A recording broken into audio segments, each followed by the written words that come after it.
So please refrain from personal attacks against other people.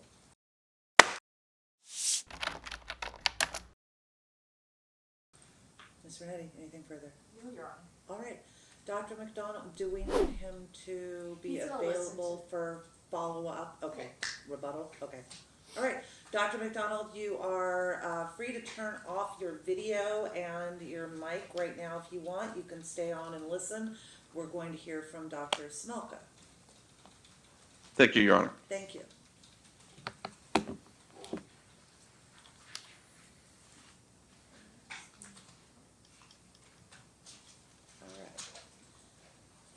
Dr. Smelka has now been unmuted, and Dr. Smelka, are you there? Yes. Okay, could you please raise your right hand for me? Thank you. You do solemnly swear the testimony you are to give in this action shall be the truth, the whole truth, and nothing but the truth, so help you God. Yes. If you can please state your first and last name and spell it for the record. First name Richard, last name Semelka, spelled S-E-M-E-L-K-A. Thank you. Thank you. Thank you. Thank you, Dr. Smelka. Mr. Goodwin, are you? Just briefly, I'm communicating with staff. I'm sorry. Your Honor. Okay, that's fine. Give us one moment. I apologize, Dr. Smelka. Good afternoon. Good afternoon. Dr. Smelka, what is your current profession? I am a physician, radiologist, and I treat patients for heavy metal toxicity, primarily gadolinium, some patients with lead. So I don't know what kind of some sort of a medical practitioner then as well. Excellent. Where do you currently practice and teach medicine?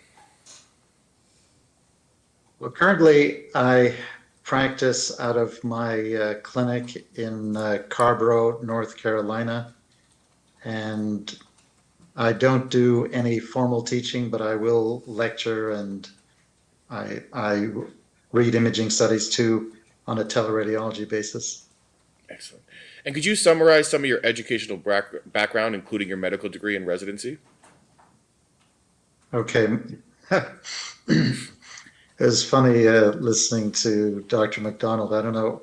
I hope he's still on the line because I think I'll be able to teach him stuff about chelation that he's obviously ignorant about. But I did my medical school at University of Manitoba in Winnipeg, Canada. I did my residency in radiology from 84 to 88 in the University of Manitoba in Canada.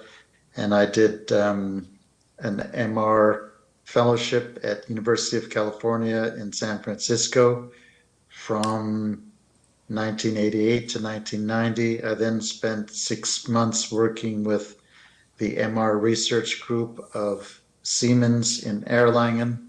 I returned to Winnipeg, Canada for 2 years, and then I came on faculty at University of North Carolina, Chapel Hill from 1993 to 2018. And since then, I've been in private practice. And Mr. Goodwin, before you ask your next question, I'm just going to say this.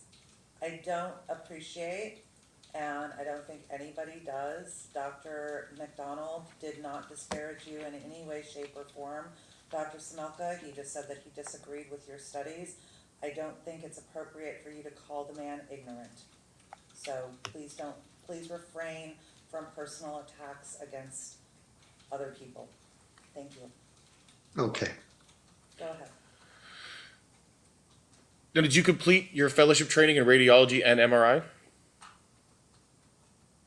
My fellowship training was in MRI, yes. Are you board certified in radiology? I'm board certified in radiology, yes. Have you Both in authored? Canada and the US. Okay, perfect. And have you authored peer-reviewed articles, books, or chapters in radiology? I think one of the best ways to summarize it, I'll describe my Scholar GPS, which is an independent organization that evaluates the scholarship of physicians. According to them, my career, I'm number 10 in MRI, which is worldwide, everyone for all time, number 10. In medical imaging, which includes radiology, cardiology, OBGYN, from 12, they rate me from 12 to 16 in my level of accomplishment. They also have described me as being in the top 0.05% of scholars on all subjects and scholars. So when we talk about publications, I've published approximately 400 peer-reviewed articles, primarily in radiology, primarily on, most of them are on the value of using gadolinium in MR studies. In that field, in writing on the value of MR and gadolinium in humans, I don't think there's anybody who's written more than me. And I've written 5 generations of textbooks on MR physics, and I have written the leading textbook on MR of the abdomen, and there's been, I think, 5 or 6 generations of that, and then other textbooks as well. Have you held leadership positions at major universities, including directing MRI services at UNC? Yes, I was a director of MR services at UNC from 1993 to 2017. Do you routinely consult on MRI safety and the use of contrast agents like gadolinium? No, I think in that area, in the broad range of safety in radiology, there's no one in the world who's written more than I on the broad range of safety issues.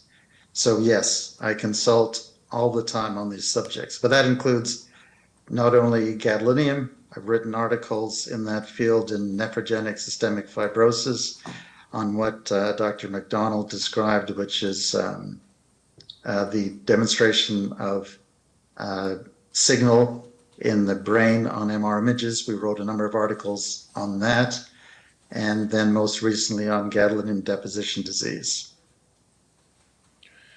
Now, doctor, can you explain to the court what the gadolinium-based contrast agents are and why they are used in MRIs? Well, that's something that Dr. McDonald went over, I think, well. Okay. So MR with gadolinium-based contrast agents are routinely used worldwide. There's something like 60 million or so MRs done annually in the US, and of those, probably 20 million of those are with gadolinium contrast agents. And gadolinium is used, as Dr. McDonald was saying, to basically to increase the detectability of various disease forms, usually based on the fact they enhance more, sometimes because they enhance less. So they have been a valuable ancillary component of MR studies since 1990, and I actually at UCSF was amongst the first to write about gadolinium in major publications, but also probably one of the first physicians to actually receive personally an MR contrast injection.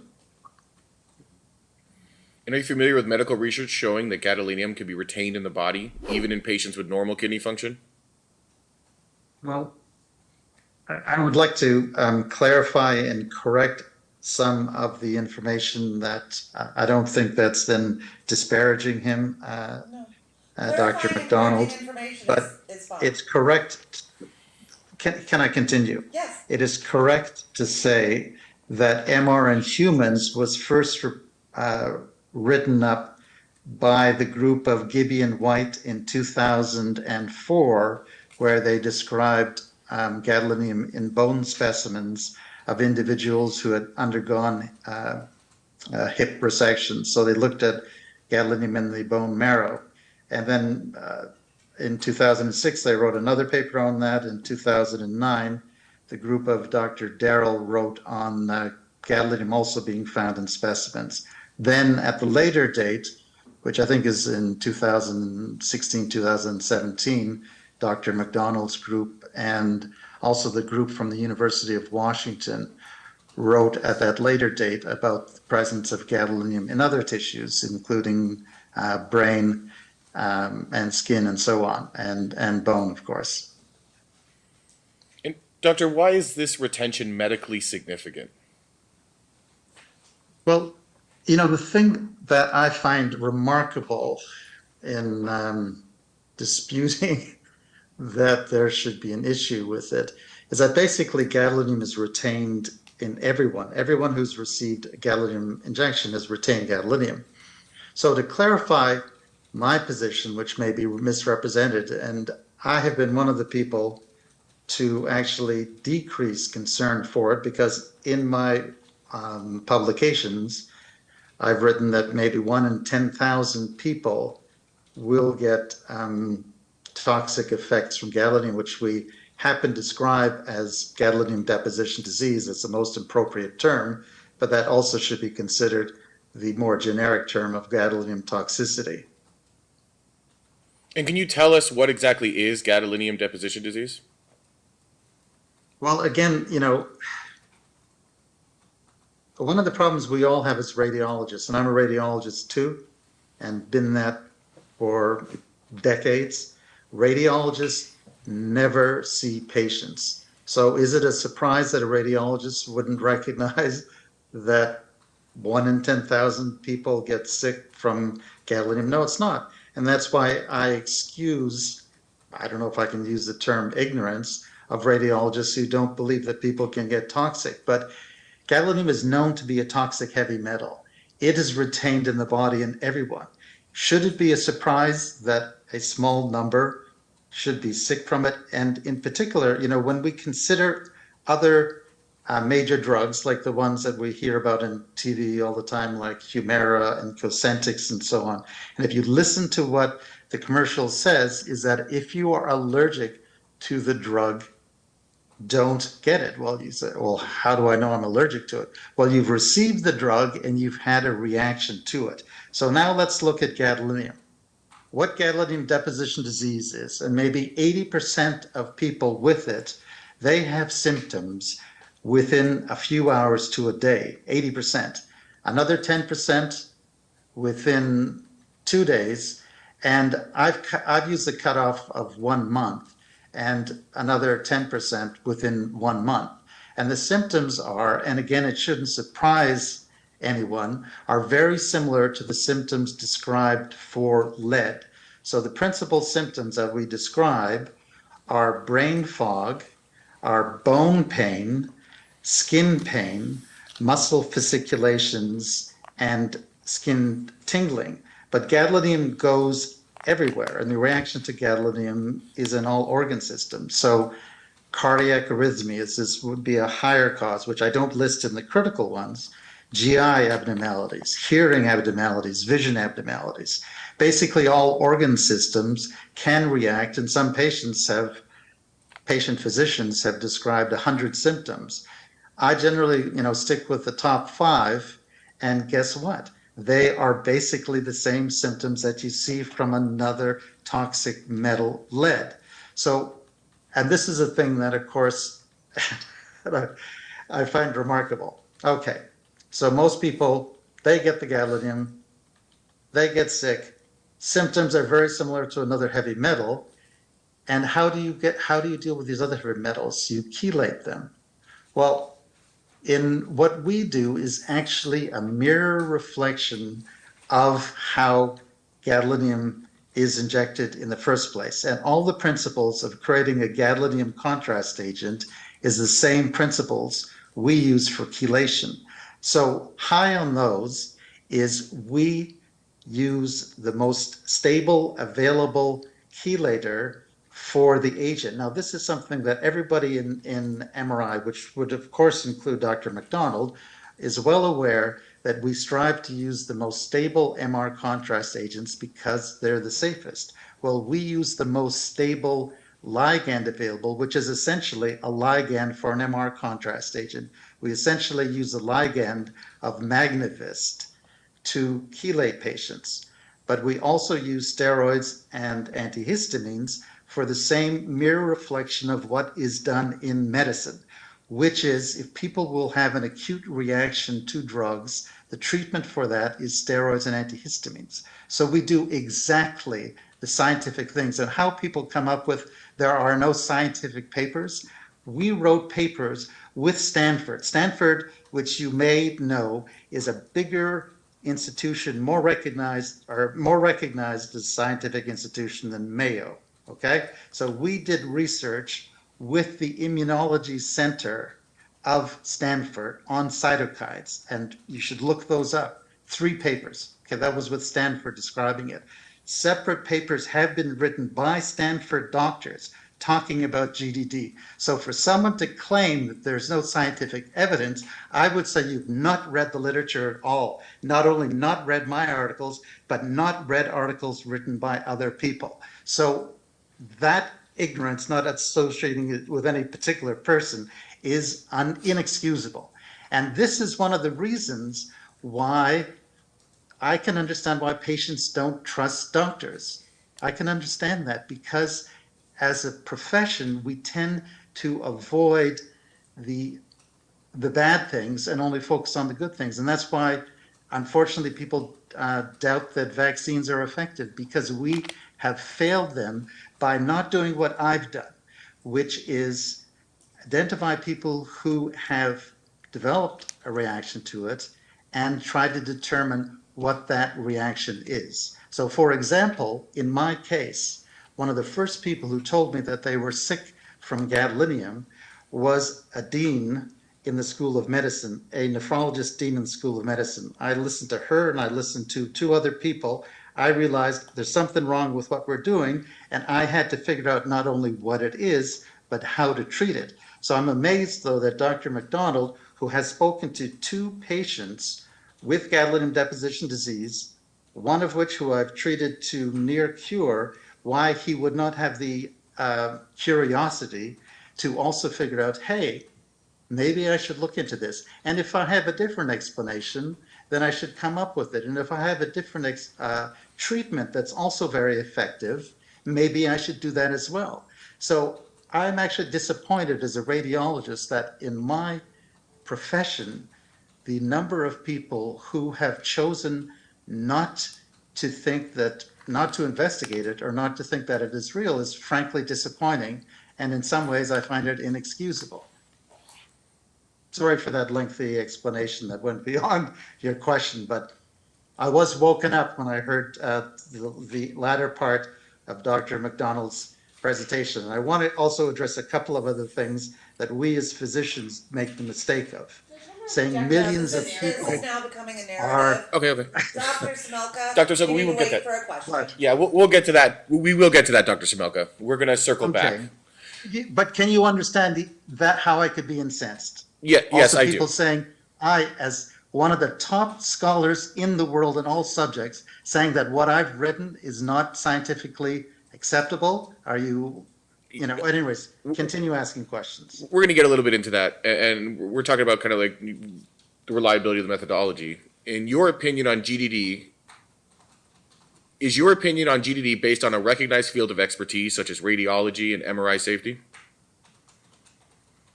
Well, I just, I'm the number 10 scholar of all times in MRI. Well, but that's an And if my sticks it. career, I'm sorry, Your Honor? please. That's an if sticks it. My career is Hold on, based Dr. on Smelka, using hold on. MR Dr. contrast Smelka! and safety. What? Hold Who's on. speaking? I'm sorry, that's Stop talking.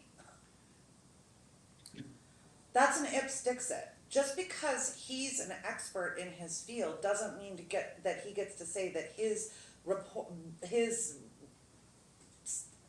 peer articles are authoritarian. Your Honor, my What I'm asked, what needs to happen is he needs to have other people that say, yes, we agree in order under Hallmark for it to be reliable and scientifically accepted. I was kind of going through, Your Honor, and I think he was answering the question different than how I answered it. Yeah, That's what I think. and that's why I stopped him, because that's why I said it's an if sticks it, and that's not what we need. So And I'm sorry, Dr. Smelka, if you could just, here's the question. Is your opinion on GDD based on a recognized field of expertise? Not based on a recognized field expertise, based on Well, other if the people. question is, Do What- other other- people recognize his studies? That's the issue. right, well, many people chelate using my work as a basis throughout this country, but as far as peer-reviewed articles, as I was mentioning, there is a physician, and you can look up his name, Lauren Corin from Stanford, who has written independent papers on the subject of GDD, one looking at the finding of mitochondrial injury, and another on describing the use of low-dose naltrexone.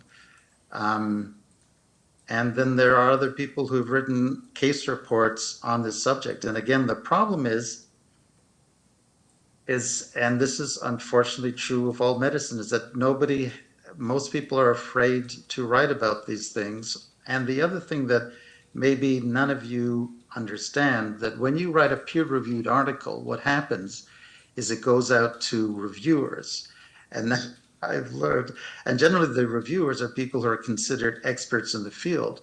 And now that I've learned the opinion of Dr. McDonald, you can imagine if an article that I've written or someone else has written that says GDD, whatever, is real, that chelation works, they're not going to accept it. So that is the situation I've been in. It's quite remarkable that I've been able to publish 20 or so peer-reviewed articles when basically the entire group of people supposedly being MR contrast experts would object to it. And I understand what their position is. I mean, nobody wants to think that they're doing something that causes people harm, both as just a principal rule, but also people don't want to get sued either. So there's a couple of reasons that I understand why people don't want to do it. And I think even just using the most positive thing, they don't want to feel that they're doing something that causes harm. And I think what people fail to understand, and this is critical, is I'm saying very few people get this, but you still have to know it. So very few people get vaccine injuries, but you still have to investigate and know who they are, you know? And just kind of building off that, because you did mention there's published in peer-reviewed journals at GDD. Can you name a few representative studies? Well, these are the things that I don't carry on in my off the top of my head. I named the two that Dr. Corin wrote. I think a very important paper that recently came out maybe a year ago on the general subject of gadolinium toxicity under the umbrella of gadolinium deposition disease. It's a paper based on the South Korean, now they have a centralized healthcare system, unlike the US, so they collect data on the entire population.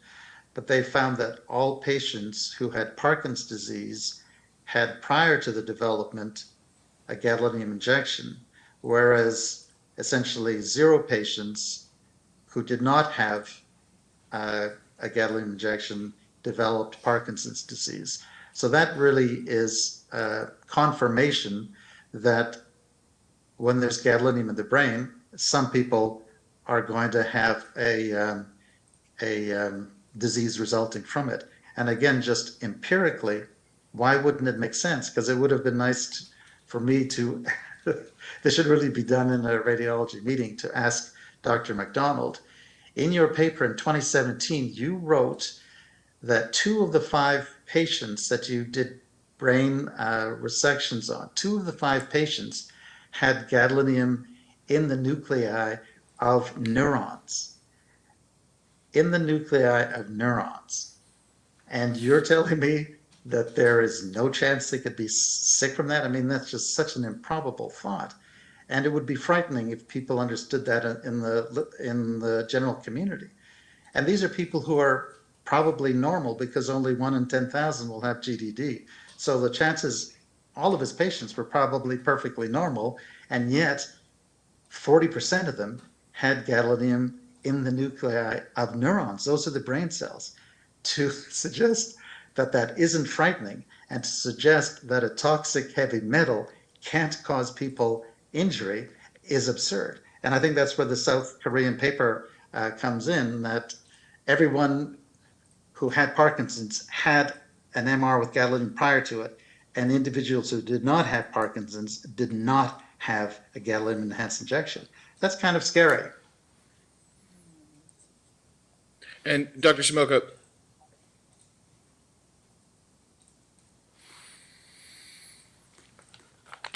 are you familiar with the ICD-10 codes? Yes. Has gadolinium toxicity been recognized by the CDC? Yes. So to claim that it hasn't been recognized is again folly. And I'm not That's sure. not what he said. I think the other agencies that he listed they wouldn't say it doesn't exist. They may say it's uncertain whether it causes toxicity. That sort of, there's none of those that said that it didn't exist. That's not None what of Dr. McDonald said. Dr. McDonald Right. said that there was And that's no why I said that he's probably incorrect. Dr. Samelka, They will say, as when I was pointed start out in his talking, you need articles. to stop. Excuse me, I'm speaking. No, What? when I start talking, you need to stop. Okay, I didn't recognize. Okay, I'm stopping. What Dr. It's different. In his papers, he said there's no clinical evidence, which is different. It's different than saying it doesn't exist. Dr. Okay? Shimoka, can you hold on just one That's second, clear, please? is it not? The judge wanted to make one point of clarification. That's the judge speaking. She's going to make one point of clarification. If you could hold on 1 second. Okay. What Dr. McDonald said, he did not say that there was not an ICD code 10 for gadolinium toxicity. He said that there was no ICD code 10, ICD code for gadolinium deposition disease. He recognized that there was a code for gadolinium toxicity. So for you, Dr. Samelka, to say that he didn't recognize that, I wanted to clarify what his testimony was so that you were coming from a correct perspective. Now you may continue. And just if I could I ask heard a his question, Dr. testimony, Shimoka. but what is the difference between gadolinium toxicity and gadolinium deposition disease? That was the question I was going to ask I you, would Dr. offer there Shimoka. is none. Okay. Yeah, that was the question. Is there any difference between gadolinium toxicity and gadolinium deposition disease? No. When you say gadolinium deposition disease, are you meaning gadolinium toxicity? Could it be used interchangeably? Well, I quite often will put gadolinium toxicity / gadolinium deposition disease. It's just a more specific term, is because there's gadolinium, it's deposited in the body, and disease means you're sick from it. So it's a more specific term. But it's the same thing. Thank you, Dr. Shimoka. According to the ICD-10 and what I'm reading, again, it's on Google, but it does say there is not a single code specifically for gadolinium deposition disease. So there is a distinction that is being made between and whether or not gadolinium deposition disease is a recognized medical disease versus gadolinium toxicity. And they also say in here that it can refer to other heavy metals. So I'm just going to make that point for the record. And Your Honor, that's why I asked the question. When he says gadolinium deposition disease, is he differentiating between gadolinium toxicity? And he's saying no. That's why I wanted to clarify I for that. understand that he's not, but to the extent that the medical literature would be different, and that's the issue that the state brought up when we're talking about Hallmark. Is this a medically recognized, scientifically accepted analysis?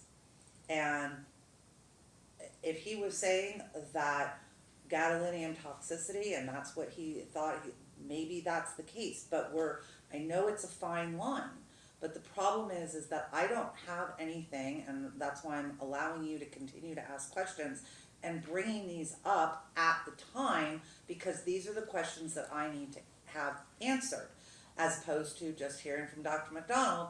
These are specifically the issues that were raised by the state that I need to have the questions answered to be able to move forward. So that's why I'm trying to interrupt, so that we're not going too far afield, so that we can get the questions answered that need to be answered, which is, have any of the studies that he has done, that Dr. Samelka has done, have they been peer-reviewed and accepted as being valid by the scientific medical community?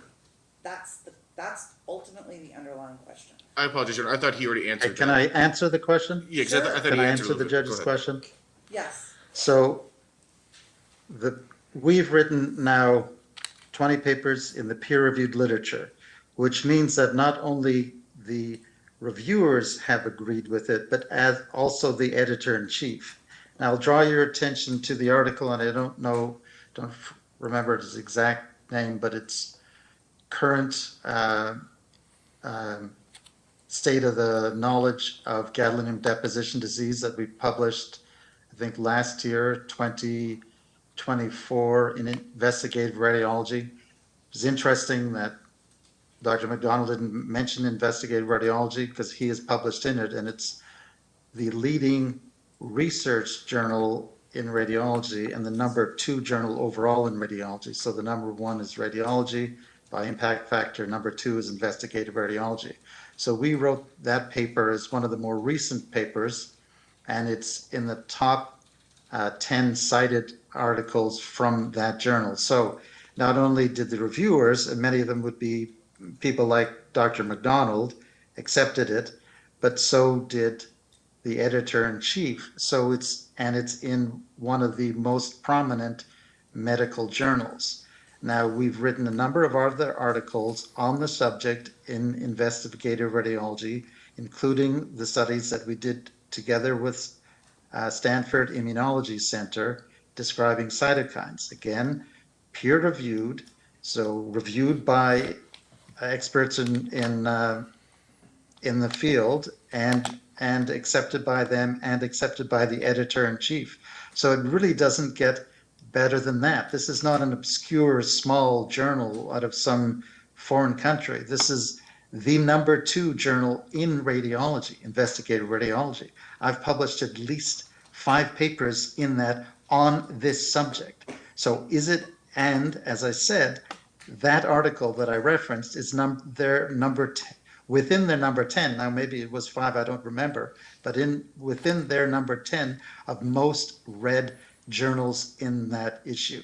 So is it possible to be even more accepted than that? Probably not. And as I said, the problem with medicine in general is that we don't like to recognize the problems that we have. We don't like to recognize safety issues, which is an understandable problem, understandable that the public would have issues with us. And the other thing, which you would not necessarily know, but radiologists basically never see patients. So how do you know what you are doing is safe if you actually never see patients? How I know that is because for 25 years or so of my career, I've been a dominant player in the field of radiology, just doing radiology, primarily doing MRI.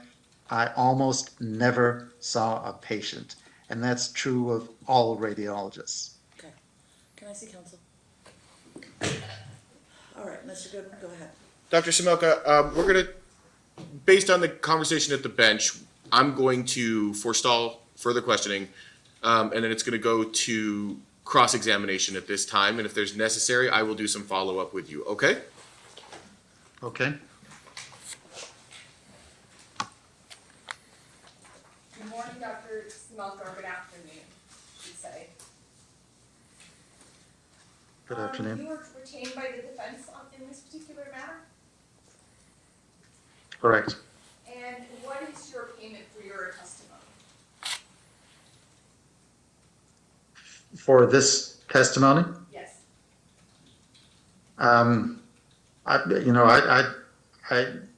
my standard charges for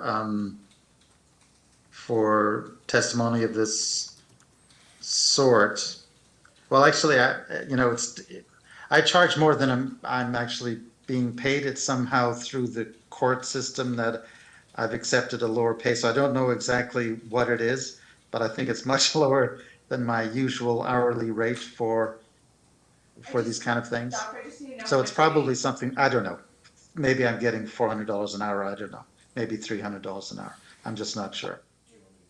Yes.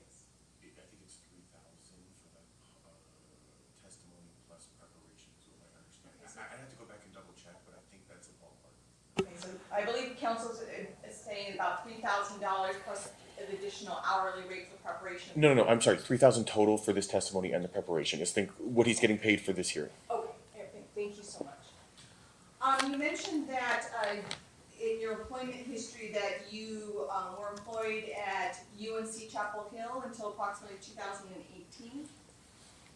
Correct? And you were terminated from that position in 2017 for misrepresentation, correct? Yes, I'm prepared to discuss that if you like. No, it's okay. No, I do actually want to discuss it if you bring it up. Dr. Samelka, What? Mr. Goodwin will have an opportunity to ask follow-up questions. You're only to answer the questions. Okay, Mr. Goodwin has to follow up on that. Yes. You will. And those representations had to do with your representation regarding legal fees, correct? Yes. And travel expenses, correct?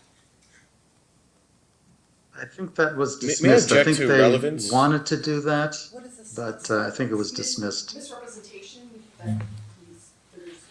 It's a misrepresentation as to his legal fees. It's not misrepresentation as to his papers or his science. Absolutely, but it goes to honesty, and so under the statute, I'm allowed to at least explore the instances of dishonesty. Is there a conviction? There is a civil case, there is a order out of the North Carolina Court of Appeals, Richard Samelka versus the University of North Carolina. That is 854 Southeast 2nd 334, and it was 2020. And my objections would be, Your Honor, if we're here to make a determination on whether or not he is qualified to testify as an expert, I don't think it's relevant to get into these types of things. While that would be a relevant question at trial, I don't think that it's relevant here unless there's going to be some kind of connection between this and his expertise in gadolinium and other things like that. I would agree with that. I would like you to ask it in rebuttal, because for them to bring it up, I need to rebut And I don't that. think there's a question. There's not a question being posed. Go ahead, Ms. Rinetti. All right, I want to discuss with you a little bit about your publications, if I may. Sure. It's number 48, that was cited in your CV. It was published in the American Journal of Neuroradiology, and that was, I don't know if you have it with you, but you were one of the co-authors of that paper in 2016. Okay? In it, you say the methods of gadolinium and deposition remain poorly understood. Is that fair? Right. In 2016, yes, that's fair. Little is known about the levels of gadolinium required to induce tissue structural changes and to achieve clinical significance in humans, correct? Yes, in 2016, that would have been our observation. And I granted, all I'm talking about is your 2016 paper. You also write in it, the postmortem brain spectrums from the two studies show no obvious gadolinium-mediated histological changes or macroscopic changes in the areas of gadolinium deposition, correct? I'd have to, I think, if, according to what Dr. McDonald said, I just that's what they asking if observed, that's so. in your, Doctor, the question was that written in your paper? Well, Your Honor, I'm Well, going to kind of not object to looking at this. the paper, so I'm assuming since you're looking at it, it was in the paper. But I mean, he doesn't have the paper in front of him. There's no context behind it. I'm just concerned about doing some kind of ambushing here when we're talking about a paper that was written 9 years ago, quite a bit long time ago. I would be fine if he's had time to review it and she wants to reference that and discuss that, but going into these papers that are, he's done, the CV is very long, Your Honor. And I understand, and I also think that to the extent that he's saying, yes, that was my opinion in 2016, that opinion can change. I'll get there. I'm doing a history of this. Okay. And then in that 2016 paper, you said that future studies are needed to investigate in detail the behavior of gadolinium-based contrast agent molecules taken up in brain areas, correct? Well, Yes? I don't think it's appropriate for you to be reading off of a study that he doesn't have in front of him, and he doesn't remember from 9 years ago. I mean, I don't remember what I wrote last week. Well, I understand, but he's here defending his papers, saying that his papers conclusively say that there's gadolinium disposition and that it's a recognized disease. I'm cross-examining him on his own work. That's all I'm doing. I think it's fair game for me to cross-examine on material he's relied upon, who's saying he's an expert in this theory, in this particular area, and that this is recognized science, that I get to cross-examine about his findings. I'm not saying that you don't get to cross-examine him about his findings. I'm saying you're ending your sentence with, is that correct as to what you said? And to the extent that he doesn't have it in front of him to reference it and to look at it and doesn't remember from 9 years ago, it's an improper question from that perspective. Can I have a moment? I will scan it, and That is fine, or we can, if there's a way that we can turn the Elmo on and you can put it up on the screen, and then that way we can have him be able to look at it while you're doing this. I'm not questioning your ability to cross-examine him on what he wrote. I'm questioning you on your ability for him to remember, and we're not going to get into a memory exam.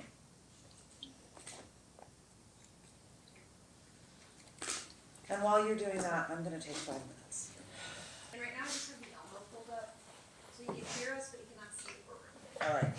Dr. Smelka, we can hear you, but we understand that you won't be able to see the courtroom. We just have the Elmo pulled up so that these reports that you did, these scientific treaties, for lack of a better phrase, that you did can be shared with you so that you're aware of what is being presented. Okay? Can you hear me? Let me ask him to let you.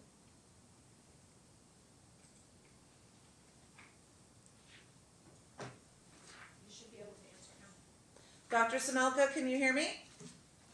Yes? Okay, so we're gonna put your scientific treatise up so that Ms. Rinetti can point out the questions that she's asking of you. I understand that you can't see the courtroom right now, but we can hear you, and we'll get you back on as soon as these reports are done. But I didn't want this to be a memory test, because that's not appropriate.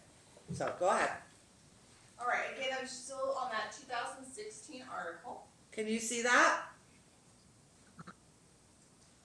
And Ms. Rinetti, Well, I see there's a that you have a page there, Okay. Can you but hold on. We're gonna zoom it in for you. Let us know when you're able to see it. Would the light help maybe? Yeah, do you have the light on? keep going.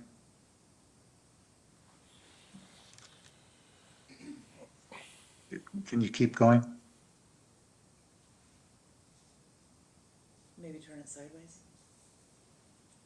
That's not gonna work. Can you see that? Okay. Okay. Go ahead. Fair to say in that 2016 article, you wrote, the long-term and cumulative effects of retained gadolinium are at present unknown in patients with normal renal function. Okay. Is that okay?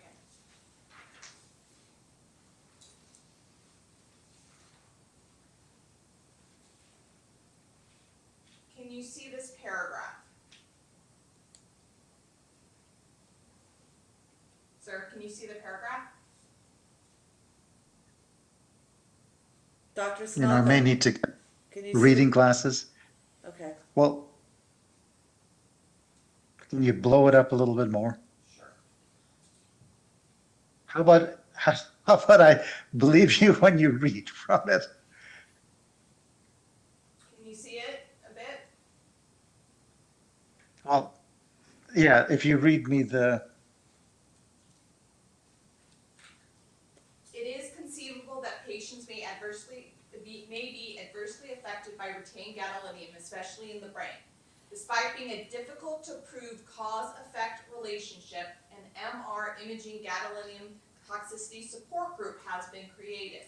This group reported symptoms that they considered consistent with what is known about the toxic effects of gadolinium.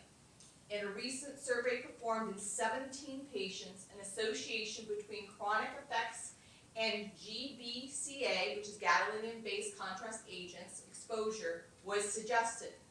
Although no specific conclusions can be drawn from the survey, the results indicated that the symptoms appeared within 1 month after the last contrast-enhanced MR imaging, and chronic pain was presented in all 17 patients. Is that what it says? Yes. Yes.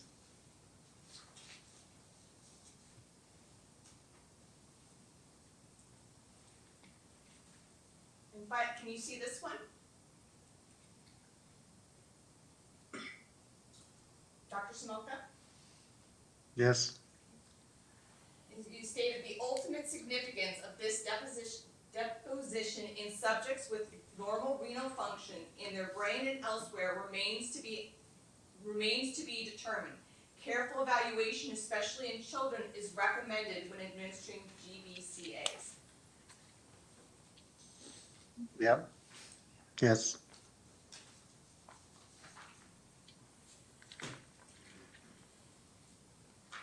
All right, I'm going to go to an article that you wrote in the Archive of Toxicology in June. It was accepted June 25th of 2025. It's called Gadolinium Toxicity, Mechanisms, Clinical Manifestations, and Nanoparticle Role. And let's just ask the follow. This is a more recent article, so this is about 3 months Yes. ago. Do you remember this Yes. article? Yes. Do you need us to put this article up on the Elmo for you, or do you have a recent memory of what you stated in this article? I have a recent enough memory. Yes. Perfect. We can turn the Elmo off then.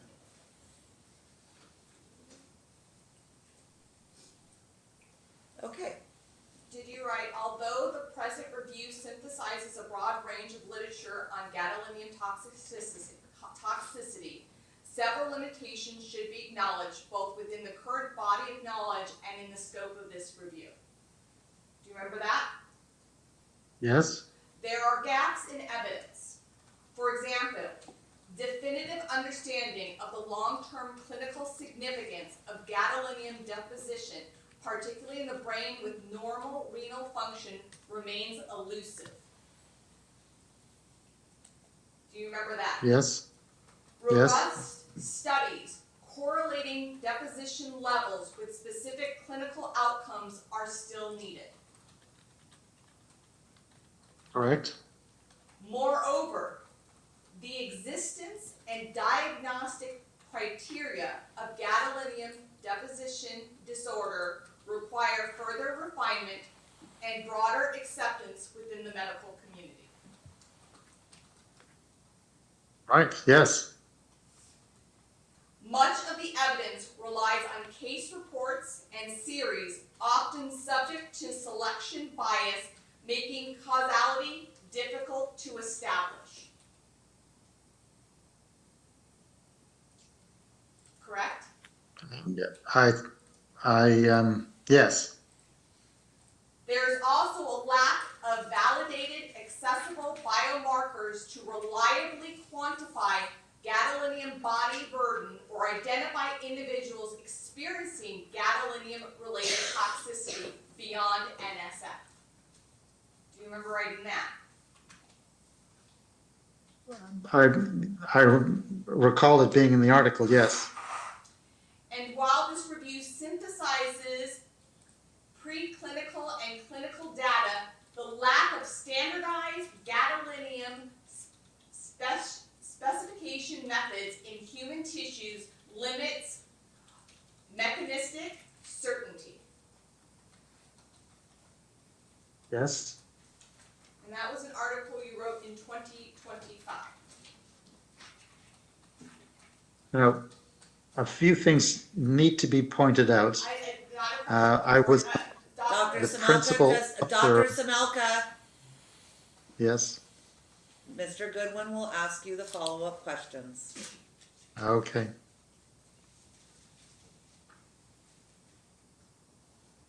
To date, The U.S. Federal Drug Administration does not recognize gadolinium disposition disorder, correct? Deposition. What's it? Deposition. Gadolinium deposition disease? Is that I have no idea what they recognize at this time. No, I don't. Does the National Institute of Health recognize GDD? I don't know.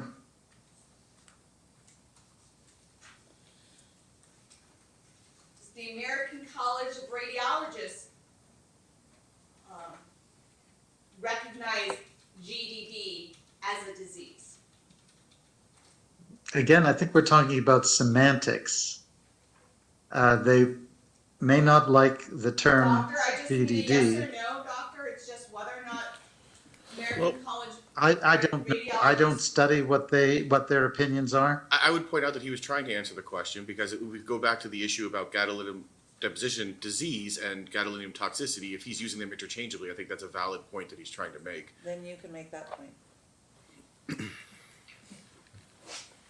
Re-ask the question, please, on the American College of Radiologists. Does the American College of Radiologists recognize gadolinium deposition disease as a disease? I have no idea. If you can show me where they've written that they don't recognize it in writing, then I'll believe it. Otherwise, I have no idea. Has the Federal Drug Administration stated as recently as 2022 that there is no causal association between adverse events and gadolinium retention? Who wrote that? The FDA, In 2022? correct, And this year is 2025. 2025? It is the latest. The paper I did from South Korea on Parkinson's disease, I think, was Doctor, written in it's just that- 2024. I understand, I just need you to answer my question, that the FDA's, as of 2022, says there's no causal association between adverse events and gadolinium retention. They may have written it then, sure. Do you have any knowledge that the FDA has changed their position on that? No, because I have not been following what their positions are on that. Now, you indicated on direct examination that 1 in 10,000 people experience toxicity. Where are you getting that information from? From my extensive knowledge of the literature and my own experience. Okay, what literature leads you to believe that 1 in 10,000 experience toxicity? Now, do I have to go over everything I know in medicine to you? But I'll give you a couple of papers that I can cite. There was a paper that was written out of Rome, Italy, that looked at a consecutive number of patients. I think their total, this was maybe 2 years ago. The Carlo Quattrocchi is maybe the lead author in that. And they looked at consecutive, something like 4,000, 5,000 individuals looking for chronic symptoms from gadolinium. And they described that a number of patients had transient symptoms after gadolinium, but there was one patient that had appeared to be chronic symptoms. So that's 1 in 5,000. I'll stop And, you right there, and let me just ask you a follow-up question regarding that. Was there any scientific studying done? You said that the patients reported symptoms after an MRI. Was there any testing done in that body of work, that study, to scientifically prove that the symptoms these patients supposedly were experiencing were related to the MRI and the gadolinium? that was not their intention, but I'm not sure that you are an expert in knowing what scientific evidence actually means.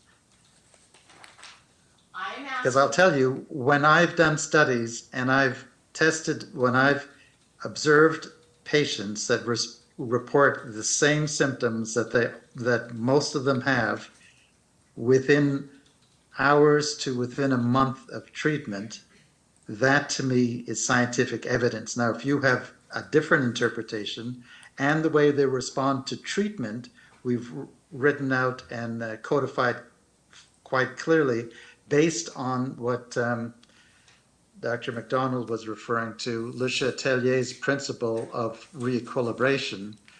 We have specified very distinct phases that individuals go through. We also wrote, which is then scientific, about cytokines with the Stanford group. And the other thing that is scientific is that we documented increased gadolinium in the urine after chelation.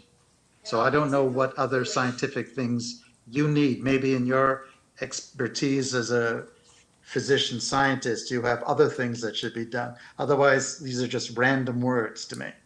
I am asking what testing was done. You had said that you talked to patients who have symptoms after the MRI.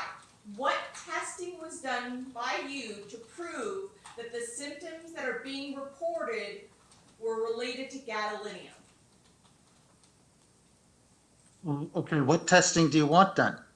The testing we did do is we did urines pre-chelation and we did urines immediately after chelation, and the amount of gadolinium typically went up at least 20 times, and in individuals after a certain number of years there may be no gadolinium detected pre, so if it's gone up to 24 or 30 micrograms for 24 hours, rather than saying that there's an infinite increase, we round it down to assuming that it's just they had 0.1 micrograms, because otherwise it would be silly. So that is documented evidence. Now, we've tried to use cytokines to make that documentation, but cytokines are very expensive to acquire. So it's not like we have not attempted, but this is complicated and very expensive work to do. And many diseases, there is no clear scientific test, as you may ask. What is a scientific test for depression? What is, this scientific test for reactions to many drugs? When you watch on TV Humira saying that, don't take Humira if you've reacted to it. Well, okay, then what was a scientific test you did to show that you reacted to Humira, right?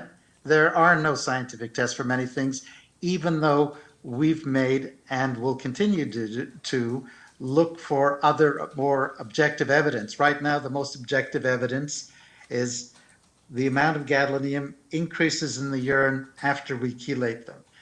Now, I understand, Doctor, and So that is numbers. Those are scientific numbers. I understand Dr. McDonald's also testified gadolinium is retained in the body, so we would expect to see gadolinium being excreted from this chelation. My question to you is, what scientific proof, testing that has been done to say that that gadolinium that was in the body caused the symptoms that are being reported by the patients?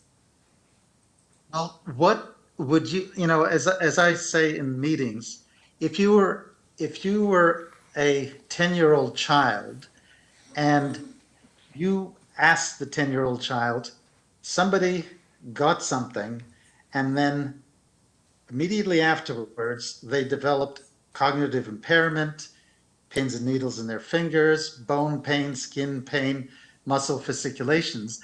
Was that due to the thing that they just got, or was it something completely different? Was it ALS?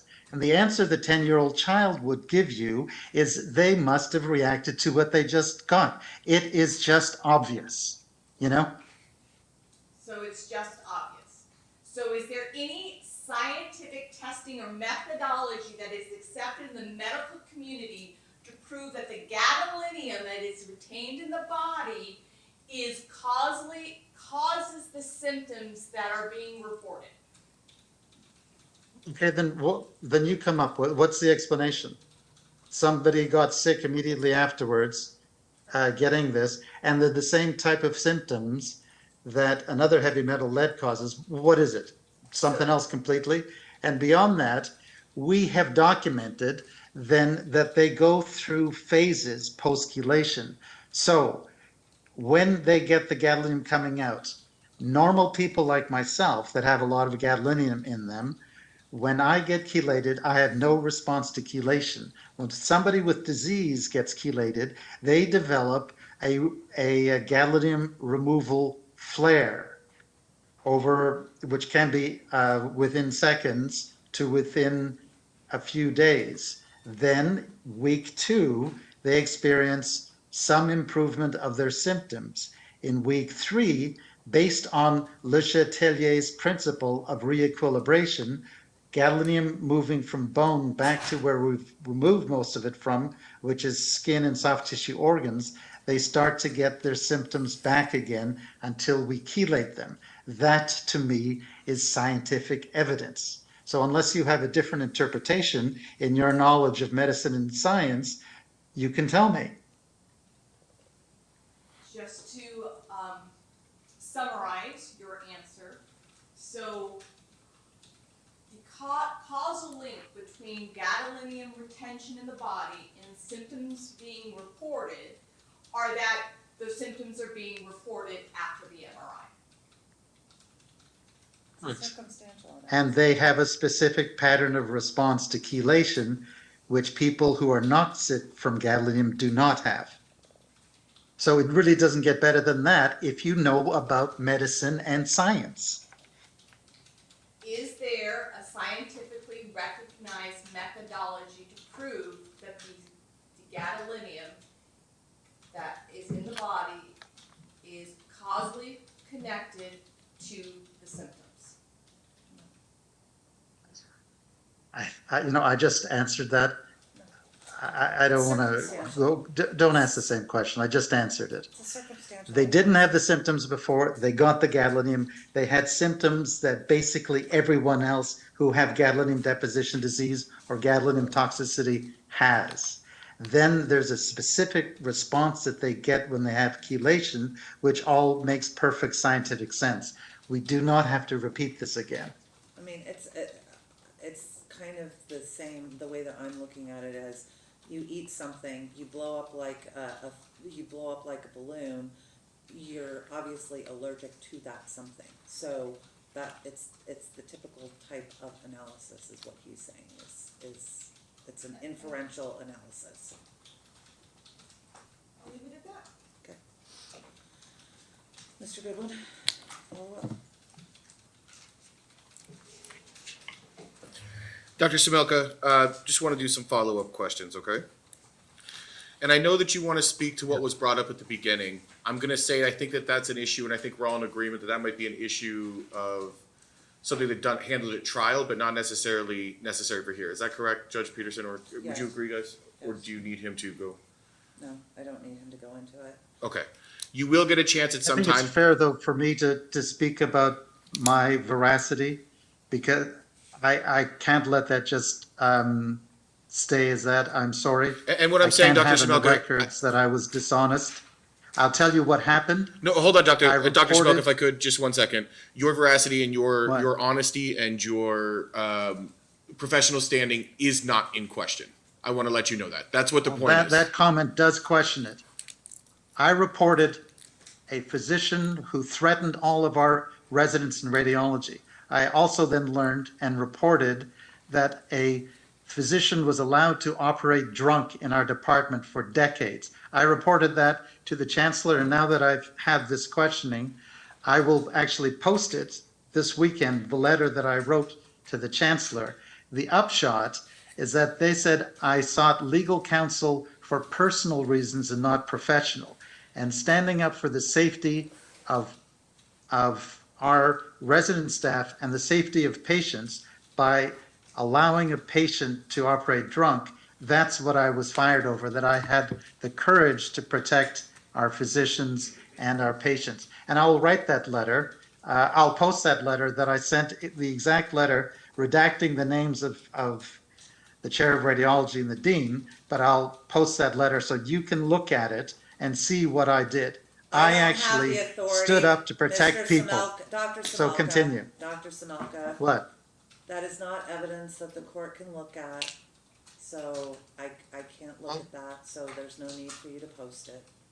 But I will take you at your word of what you just said, and right now, the court is not supposed to consider any evidence that is not relevant, and I don't find that the lawsuit to be relevant to the issues as to whether or not you are qualified to testify as to gadolinium deposition disease or the studies, or whether or not those studies have been peer-reviewed and accepted, and whether or not you being able to testify would meet our qualifications under Hallmark v. Eldridge. So I don't need to hear any more on that issue. Okay.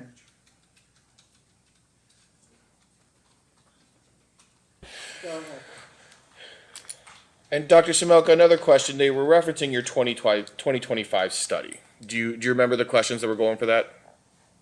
Yes. And you wanted to provide some context to the quotes that were being put in there, correct? Correct. The paper was first authored by a toxicologist. I joined in the publication, and when you write papers, they are also reviewed.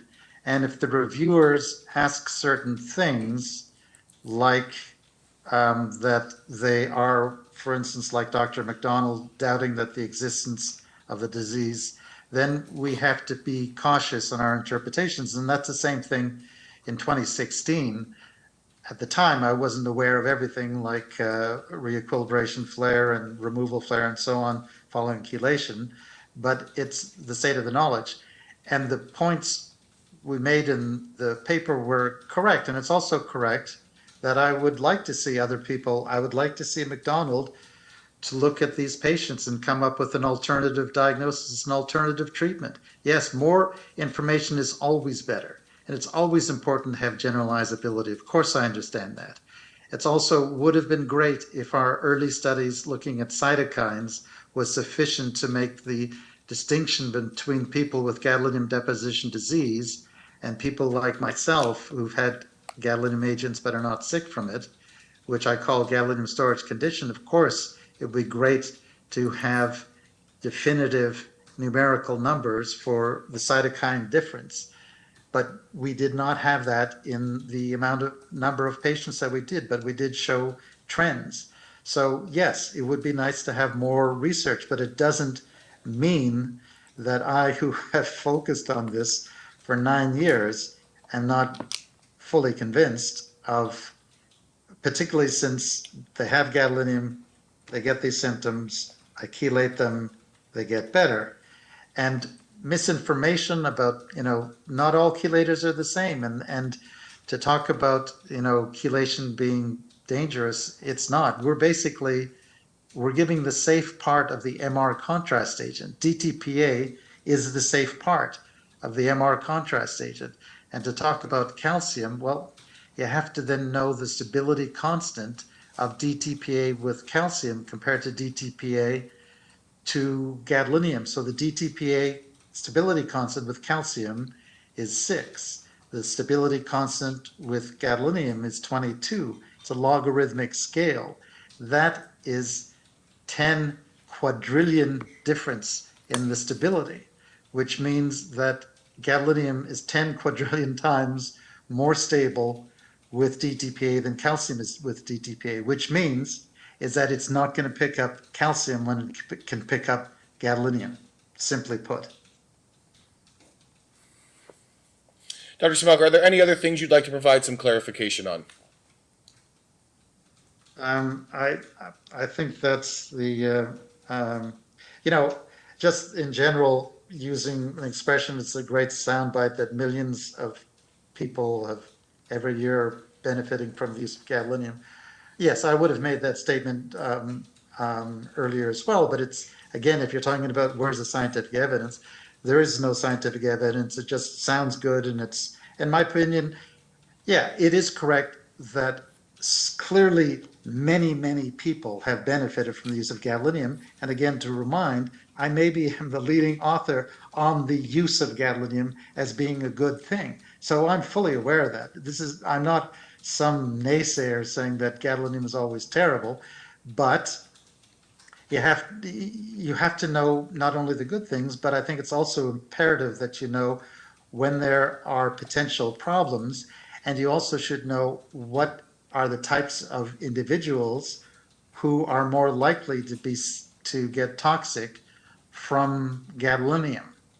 So one of the larger categories I've found now with 9 years of work as a scholar in the top 0.05% of scholars, so not some random person working on your car, that there are different things that predispose to developing gadolinium deposition disease, one of which is a prior recent infection. And you have to be cautious of just randomly using something that works for the vast majority of cases, but it's only fair to patients. And I think everyone in this court, including the district attorneys, would want to have somebody inform them of risks when they get a procedure, and hopefully by somebody who actually understands the risks and not.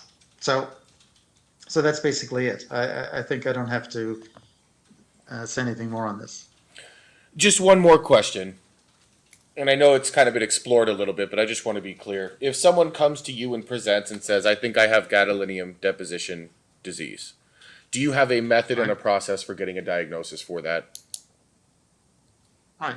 Well, the first thing I tell them is I tell them first, read all my blogs, but then, you have to have the symptoms related to gadolinium. So again, just as the judge was saying, it's like, if you eat a peanut and some people die from eating a peanut, but you get all sorts of hives. You think, well, is those hives from the peanut or is it from ALS or something else? No, rationally, the thing that you just got is what gave you the symptoms. So that's what I look for. I look for the symptoms, but definitive diagnosis is how they respond to chelation. If you're sick from getting gadolinium, then you also got to be sick when we remobilize it with DTPA. So you have to intensify the symptoms that you get. That we call gadolinium removal flare, but that would work for other heavy metals like lead as well. I mean, it's only wisdom sense that tells you that's the case. But why would you get something if it only makes you sick? Week 2, we want to see some level of improvement, which as you get more chelations, the length of time of you feeling better and the severity of the flares decrease. And the other thing that I think is most definitive is why then 3 weeks later would you get the same symptoms coming back intensely if it wasn't because the gadolinium was moving from bone back to soft tissue.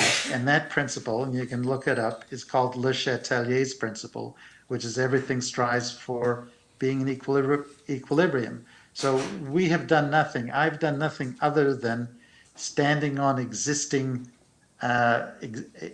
practice. What we do with chelation, we basically are recreating the gadolinium agent that was injected into the person with the intention of it being removed, which happens when it gets pulled back into the circulation and then eliminated by the kidneys. So our intention is to get people better, and the majority of people get better. But being scientific and scientific inquiry, some people don't, and that's what we're currently looking at. Why do some people not get better? The short answer is I think a number of them have a immune dysregulation condition, which goes beyond just gadolinium. And when we chelate, we're not treating the full package of the causes for immune system dysregulation. I have no further questions. Follow-up? Any follow-up? No. I have a a couple of questions. Okay, so when we're looking at Hallmark v. Eldridge, based on the qualifications, which I think that he's got, Dr. Smelka has formal schooling and academic degrees. He's I can licensed. see. Okay, so first prong met. The second prong is whether or not his expert opinions, he renders an expert opinion. These opinions, however, must be relevant to the case and based on reliable methodology. When we're looking at reliable methodology, we look at whether or not it is within a recognized field of expertise. Its method is testable and has been tested. It is published and subjected to peer review, generally accepted within the scientific community, and it's based on more on particularized facts than assumptions, conjectures, or generalizations. The issue that I'm having here in getting over this hurdle is Dr. Smelka, in his expert report, makes a conclusion. He states an opinion that in his opinion that YL suffers from gadolinium deposition disease as a result of the MRI and the contrast agent that was given to him. But how did he test that? There's no way to make that conclusion if it hasn't been tested to see whether or not he actually does have it. I don't know, and that's the point that I brought up before, that I wanted clarification from with Dr. McDonald and Dr. Smelka. Can you simply look, because it sounds to me like what Dr. Smelka said, is that you would have to do chelation in order to establish that somebody actually did have gadolinium deposition disease. Seems to me like his testimony is saying, I can't just look at the medical records and make this analysis. So that's where I'm struggling with this. Can I respond to that? You may. We actually did chelate. We did chelate the young child at my clinic, and we observed. I observed, so I was personally there observing it. I personally administered the chelator, and our results was he did have elevation of gadolinium post-chelation, and at the time, now it had to be translated from his mother, and I said it's imperative that you tell me exactly what he's experiencing. Is that he told his mother, who relayed to me, that he was experiencing some symptoms of feeling more confused. Now, it's always difficult in children, and that I will agree with. It's difficult in children, particularly if you're using different languages. But to the best of my knowledge, my opinion is that he does suffer from some level of gadolinium deposition disease, based on the fact that I did chelate him. I did observe that the gadolinium did go up in the urine post-chelation, and he told his mother that some of his symptoms were getting worse shortly after getting the chelation. But, I will concede, and again, because I've, studied many people, it's very difficult with children to make these assertions, although I believe I'm correct. And I think in children, as in adults, they react differently than adults do. So it is complex, but it's something that I've put a considerable thought to, that in my opinion, in children, they tend to have more commonly neurological symptoms, which can be devastating, such as seizures, like you see with, say, the measles vaccine reactions that you get. I think when you have an immunological reaction in childhood, it tends to be more devastating and more neurological. In adults, most of the things that I see are increased twitching of muscles, increased skin reddening, and so on. But those are generally not the things that you see in children. In children, they're more central nervous system reactions. And to the best of my abilities, I felt that he did have some reaction to it. I have a follow-up, and then I will allow you, Mr. Rinetti.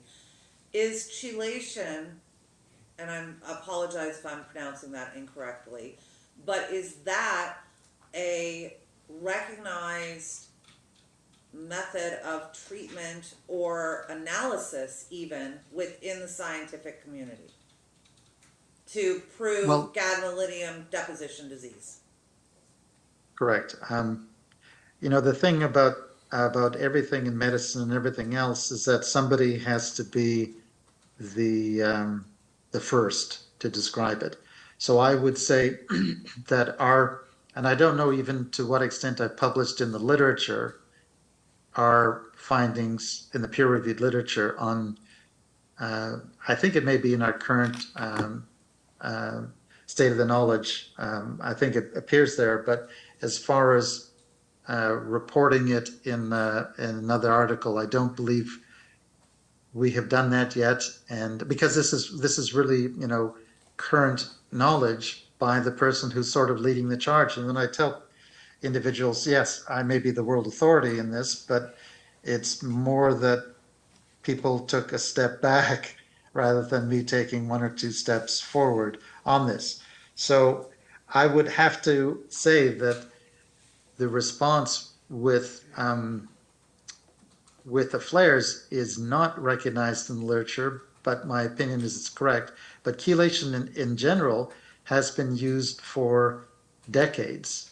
And in fact, the use of DTPA, which is what we use, it is FDA approved for radioactive metals, the one most famous being plutonium. And in the 50s and 60s, DTPA was used to remove plutonium from radiation workers. So when we use it for DTPA, for gadolinium, we're actually using it off-label, which, as you know, physicians can use it off-label.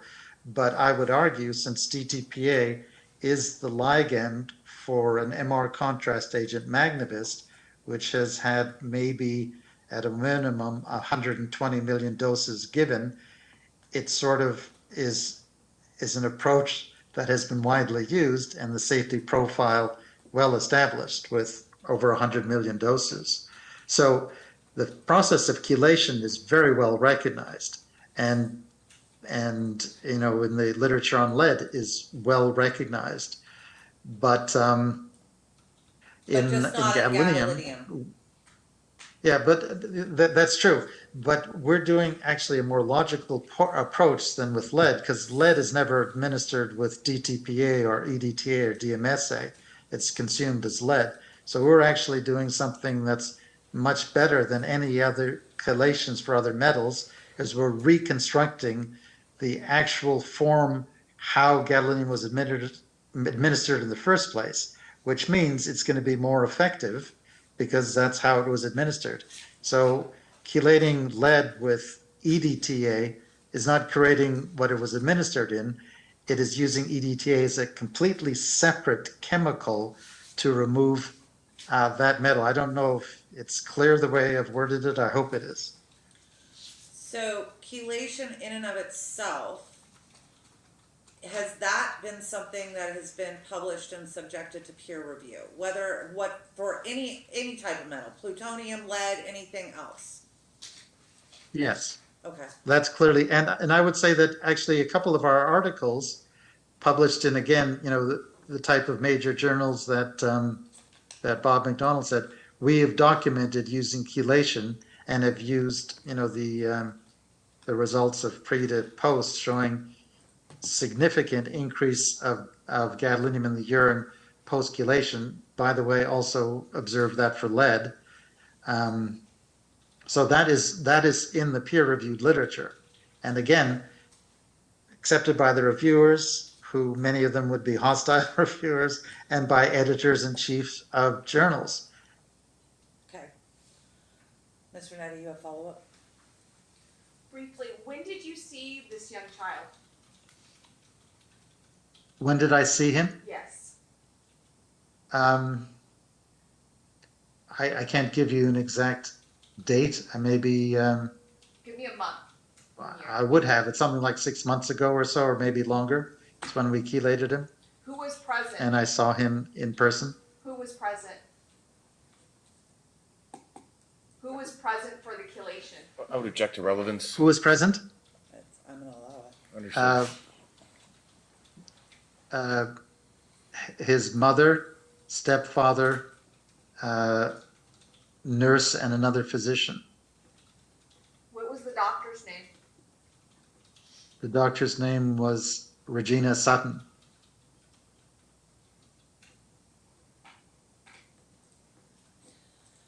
I need everybody that's on Zoom to be muted, and I need to talk to council. Actually, let's go off the record. We need to go talk in chambers. We back on the record? We're back on the record, courtroom's off mute. All right. So based on Hallmark versus Eldridge. Judge, I do want to recall Dr. McDonald. Oh, go ahead. I'm sorry. Go ahead. Recall Dr. McDonald. May I recall Dr. McDonald, please? Sure. I'm here. Go ahead. Thank you so much. Thank you so much, Dr. McDonald, for indulging us. Sorry, we went off the record. My first question to you is, why does gadolinium deposition disorder violate scientific principles? So the reason why many of us other experts, so I want to be clear, I know Dr. Semelka considers himself the expert in this. The difference is he is the one who believes it exists, while many of the other experts in the contrast realm, and there are many, not just me, there's many I look up to, they don't believe it. So the consensus in the community is that it doesn't exist. The reason why, one of them is that the fact that, number one, the genesis of this disorder was that we asked people who were already pre-convinced that they had the disease before there was ever a paper about it, and we asked them to list their symptoms, and then the first paper was nothing more than a tabulation of that. That's not science. There's absolutely nothing scientific about that. Okay, and so that's that is frankly preposterous from a scientific perspective. I'm not saying that these people don't have some sort of symptoms, and my heart does go out to them for that. I'm not trying to sound callous or anything like that, but that does not meet the threshold for credible evidence of a disorder. Okay, number two, there's absolutely no dose dependency that has been proven by Semelka and his colleagues. Okay, if it were true that this gadolinium deposition disease were real, we should see greater symptoms with patients who have gotten a higher sort of cumulative dose of gadolinium in their life. That isn't shown. Okay, and so it should be that if patients have got, because there are people walking around with 30 plus doses, 60 doses of gadolinium because they have some underlying condition that merits constant observation several times a year. There's plenty of these people walking around.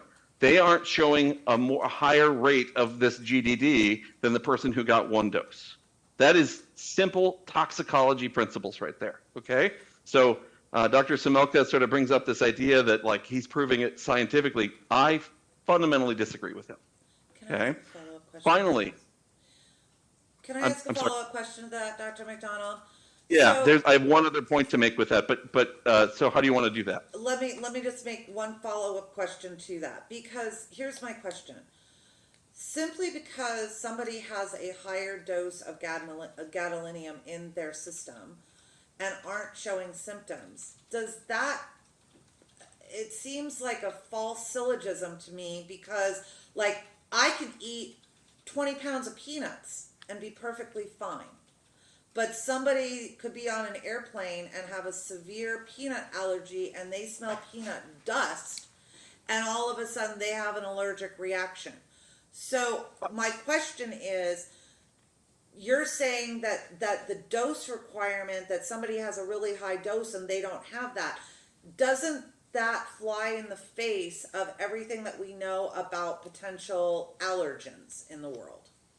Okay, so allergic reactions differ somewhat from standard toxicities and that we see with other agents. Okay. So we believe that gadolinium, if we look at the known toxicities of free gadolinium salts, and again, this goes back to the, yes, gadolinium, not gadolinium-based contrast agents, have been shown to be toxic at a certain threshold concentration. There is a dose dependency to it. That is a hallmark of toxicology. Okay. Even in immunology, there is a threshold dose. It turns out that you're probably walking around your courtroom and walking by some people with a virus, like a upper respiratory virus. It requires a certain inoculation amount before it gets triggered. And in terms of these allergic-like reactions, for example, there is a dose dependency to it as well. Okay. Okay, and so but there is that, and I would just sort of push back, and again, I apologize, I'm arguing with the judge, bad idea, No, you're is fine. that I'm not sure that, I don't know, there's not enough data to equate this to an allergic response yet. Okay. And I'm happy to talk later about the cytokine data, because I'm very familiar with it. And the problem is there's so much literature out there, even in the number of hours we're going to speak, it's going to be, we can't cover everything. So did that answer your Yes. question? Yes. Okay. And then You have finally, one more there's, point, doctor, so go ahead. okay, and then the final point is there's a time frame issue. The fact that people are reporting this manifestation of this disease within literally sometimes seconds of exposure flies against everything we know about molecular biology, cell biology. So it turns out that you need time for diseases. There have been some that have worked with Dr. Samelka have suggested that this is NSF light, that this is a mild form of NSF, okay? The issue with that is that NSF takes literally weeks to months to manifest, and there's a good reason for that. Again, like there's answers, and I don't claim to be the world's best scientist, but I feel like I can hold my own in terms of scientific methodologies and at least deferring to the experts in science, which aren't necessarily physicians. And in terms of cell biology, you need time for the little machines in our cells that transcribe RNA, DNA into RNA into proteins, need time to do that. And that's on the time scale of hours to days, not minutes or seconds. Okay, and so, and this is not just my critique. This has been well published in the literature as critiques by other experts as to why GDD makes no sense. Okay, because you should not be having an immediate response like this. And the other issue is that they are not reporting, if it is due to dechelation, free gadolinium, there's actually been just as many, if not more, reports of it from the more stable gadolinium products than those who are not.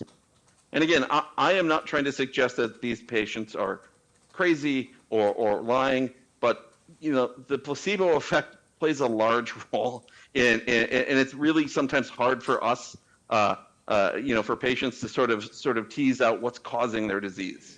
Okay, and so I would argue that a lot of the symptoms that people, and this has been, people at the FDA pointed this out too. So the FDA has something called the FAERS database.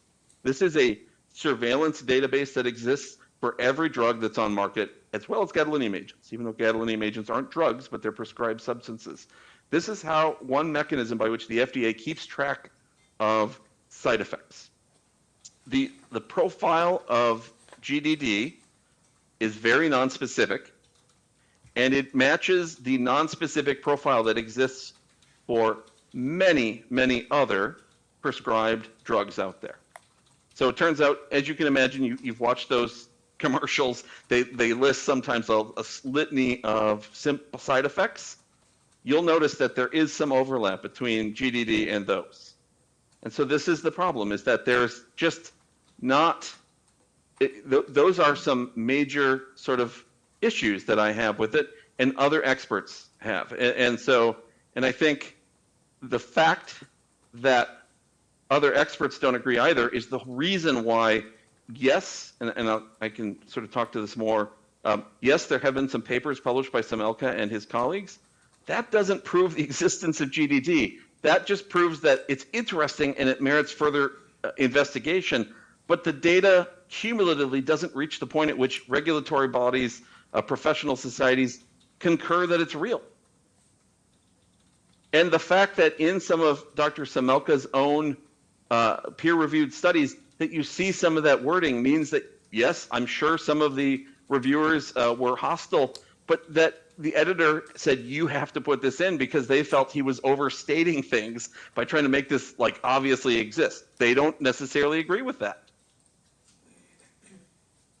Now, I can't speak to, I think I actually did review one or two of Richard's papers, and again, it's not a hostile sort of, I can't stand this, but some of us do have some concerns over this causality argument because I haven't seen the data to prove it yet. Okay, I'm sorry. Has anyone in the medical community seen data that is scientifically reliable to say that GDD exists? Well, I mean, obviously there is a very small minority who believe it exists. Dr. Semelka and some of his collaborators do believe this is true. But on a large scale, the preponderance of scientists and physicians don't agree this is real. I can tell you that when Dr. Semelka attended that summit, Dr. Peter Herskovitz, the head of radiology at the NIH, got up and told him that he didn't have enough data to prove the causal relationship.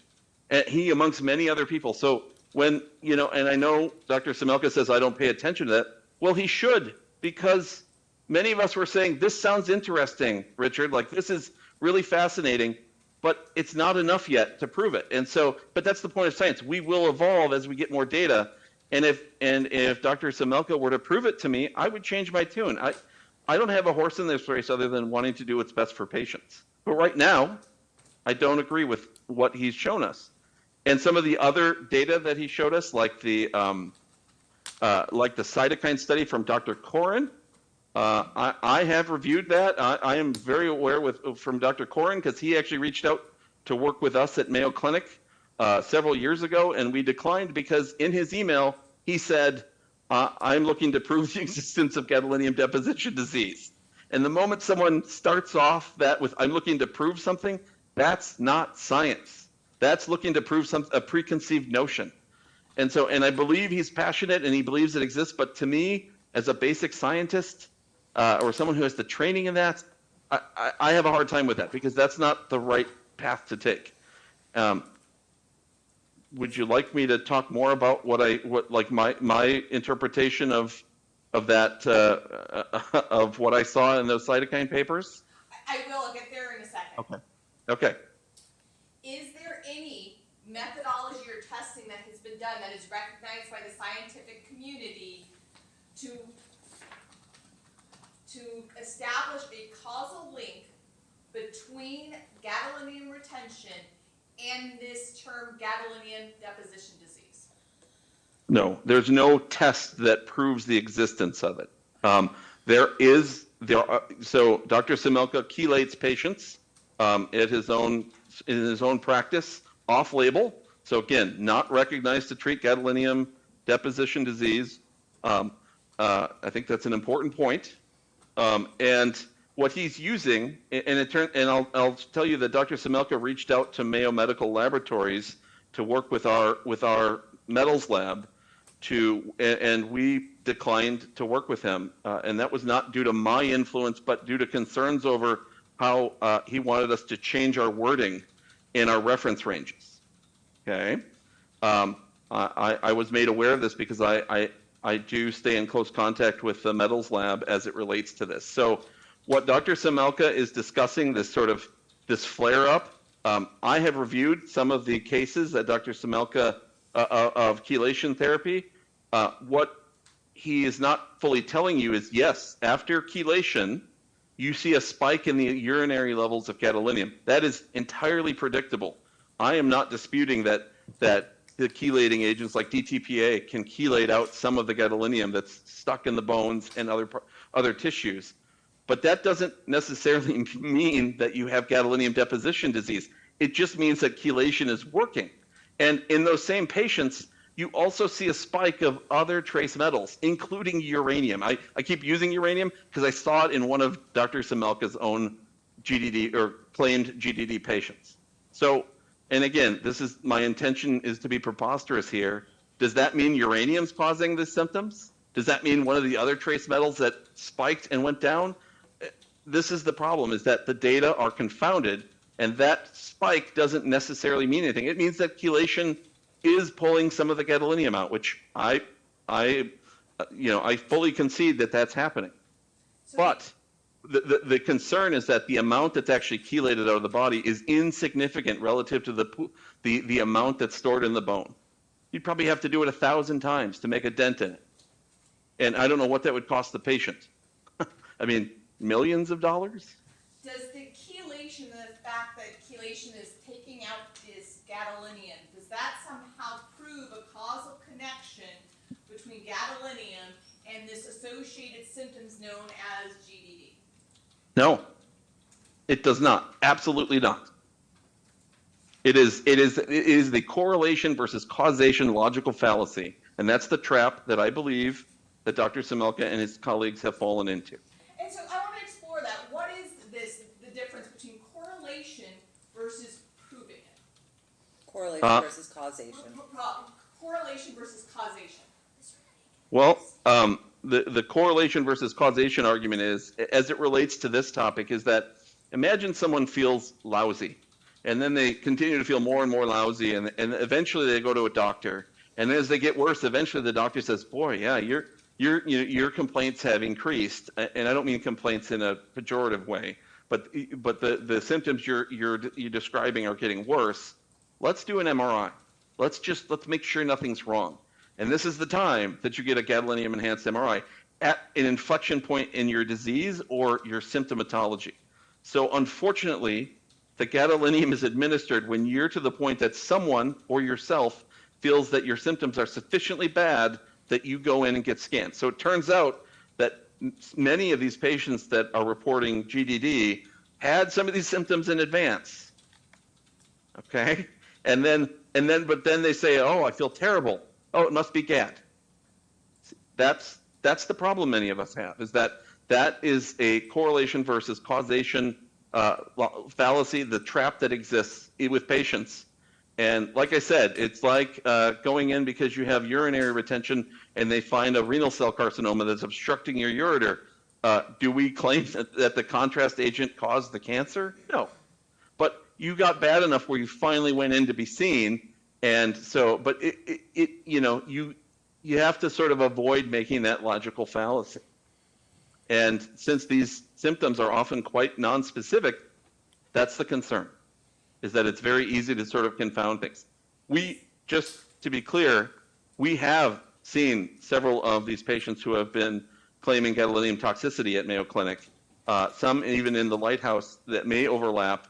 Obviously, and I was involved in some of it, obviously from a HIPAA perspective, I can't speak completely on it, but I can speak of one who I didn't see, who I was aware of, because it kind of made all the rounds in the news. I mean, so the issue is, again, many of these patients probably have something, or they certainly have the symptoms, but there are other patients who are sort of mixed in here who are, for lack of a better word, hypochondriacs, okay? One very salient example is an Air Force test pilot who has, I believe, participated in the Lighthouse Project before, who seemed like the all-American guy, who, just like this example of someone who's claimed they couldn't fly anymore after they got gadolinium, was finally revealed in legal testimony that before it was gadolinium, he was convinced it was the mercury in his fillings, and he had all of his fillings removed from his mouth because he was convinced that's what was causing his symptoms. And so there is, unfortunately, a confounder here where we have patients who, again, I think they have symptoms, but they're looking for a reason, and the moment one is sort of shown to them, they'll latch onto it. But again, that is not science. Does the medical community recognize chelation as a diagnostic tool for GDD? No. Does the Chelation. Hold on. Why? I'm sorry, something cut out there. I heard hold on. And Does then- the medical community recognize chelation as, I wanted to get your question. Diagnostic As tool. a diagnostic tool Thank for you. GDD. No, not for GDD, Why? because they haven't recognized the existence of GDD in the first place. So, no, it's not. It's off-label for gadolinium. It's not even approved for gadolinium toxicity, but that's at least something. And I will agree with Dr. Semelka. It was used to treat people who had like plutonium toxicity. Yes.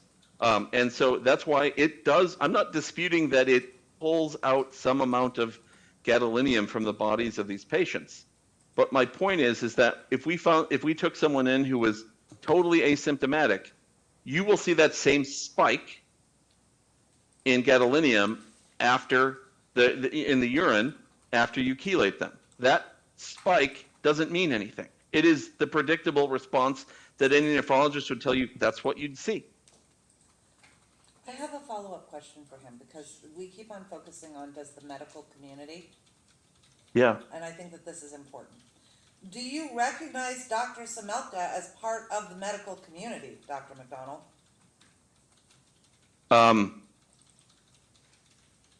Thinking how to answer this. I would, so Dr. Semelka was a respected radiologist in the past. After he started doing these chelation therapies, I would say he has been he has a lot more hostility towards him because people don't believe what he's done, at least a large percentage of the community. Say And I'm- non-responsive, Your Honor. No, and it's responsive, I'm gonna allow it. So, in that capacity, do they view him as an expert in the field of gadolinium safety? Probably not, but we certainly are listening to him because he's suggesting GDD exists, and he is certainly publishing some papers that are peer-reviewed. But I would point out that editors-in-chiefs love controversy in their journals because journals object to this. live or die by their That circus. part I'm gonna strike from the record, so. Okay. But you would say he's still part of the medical community, correct? I That's would yes say or he's no? very much on the fringes. He's not in academia anymore, and he runs his own chelation spas, from my understanding. So Okay, I don't know how to really answer that because he's not in the same way he used to be. okay, thank you. So let me just phrase it a different way. I'm just gonna go through a series of questions with you, doctor. Does the Mhm. scientific and medical community recognize GDD? They do not. Does Eh. the scientific and medical community recognize any methodology or testing that has been proven to show a correlation between gadolinium retention and the associated symptoms known as GDD? No professional society or regulatory body does, and the preponderance of academics do not. And does the scientific and medical community recognize chelation as a treatment for GDD? No. Does the medical and scientific community recognize chelation therapy as a tool to prove the causation between gadolinium retention and the symptoms known as GDD? No. In fact, the same argument was used at the summit about that spike, and this is the very point Dr. Hertzowitz made, and several of us also were in agreement. Doesn't prove the existence. Thank you so much. Now, in his direct examination, Dr. Semelka talked about some papers regarding Parkinson's disease. Yeah. Can you comment regarding that body of work? I can, and actually we have a great deal of expertise in this. This is another bias that unfortunately exists in radiology. What he suggested is that people who were exposed to gadolinium were more likely to have Parkinson's. Well, I can tell you that we have the definitive data, and it is, I could share a sort of top secret publication version of it to say no, it does not. Here's what's happening. There is, again, a bias going on. Patients who have worse neurologic function are more likely by providers to get a contrast-enhanced MRI to figure out what's going on. Imaging has become, unfortunately, has replaced, for better or worse, clinical common sense, and I don't mean to be too salty with that, but unfortunately, imaging is done on anyone. If we can't figure out why, we say, well, let's just get an MRI. Maybe that'll figure it out. Okay, and so patients who have worse cognitive function are more likely to get gadolinium than those who don't. And now, when you look at the data after the fact, it might look like, and I believe this study suffered from this very problem, it can't extricate that bias anymore. And so now they see it as, look, they got GAD, they're more likely to have Parkinson's, or they're more likely to have this other neurologic symptom. It's simply not the case. It is, again, it is a logical fallacy, again, about causality. That does not prove gadolinium causes Parkinson. And I actually have the direct data to refute that from probably the premier database in the world on this. Okay, and we have when we spent literally years figuring out how to adjust for it. We finally figured it out. And yeah, if you don't look at it the proper way, if you don't study it, and our co-author is the world expert in survival analysis, and one of the biostatisticians at Mayo Clinic, and I can tell you that, like, if you don't analyze it properly, you will lead to this erroneous conclusion that that this study came out with. And now I'm going to switch gears because we talked about the Parkinson's paper. I want to talk to you a little bit about the papers that Dr. Semelka referenced in his direct examination regarding the Corin papers. Mm-hmm. Yeah. Can I share my screen? You want to for demonstrative purposes? that's fine. Yes, please do so. Okay. I will show you the Corin papers. They don't prove much.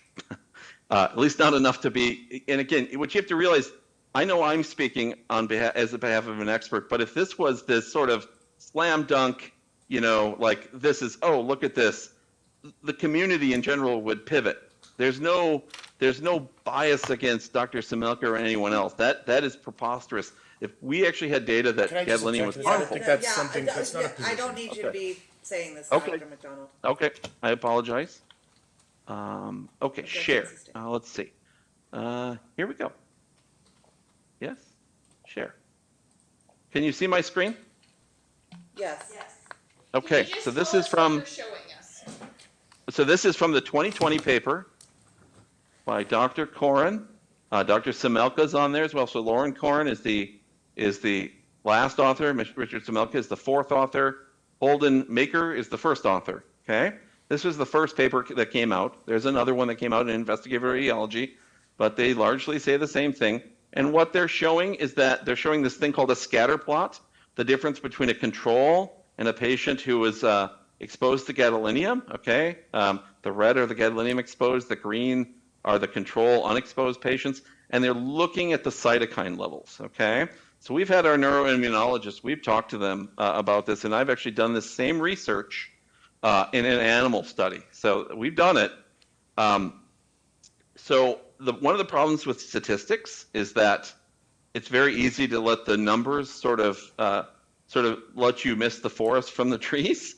And while it is true that some of these cytokines are slightly elevated, you'll see here that this is typically these are the confidence intervals here. This box represents often, I'd have to read it this, but typically can be either the first standard deviation or sometimes the median response. And the center line, depending on how they did it, was either the mean or the median. Okay, you can see that there are indeed slightly higher levels of these cytokines, like tumor necrosis factor alpha. Sounds scary, but interleukin 15, VCAM1, IL2. So they looked at all of these different cytokines. But to say that there's these massive differences in cytokine levels, simply not true. Because again, they can measure a difference, and even sometimes there's things called p-values where they say, yeah, these are statistically different. But you can see here that the actual differences between the two are very small, and they do not at all match what you'd see in a disease state where like someone who has like MS has hundreds to thousands of times elevated levels of cytokines in their CSF compared to a control patient.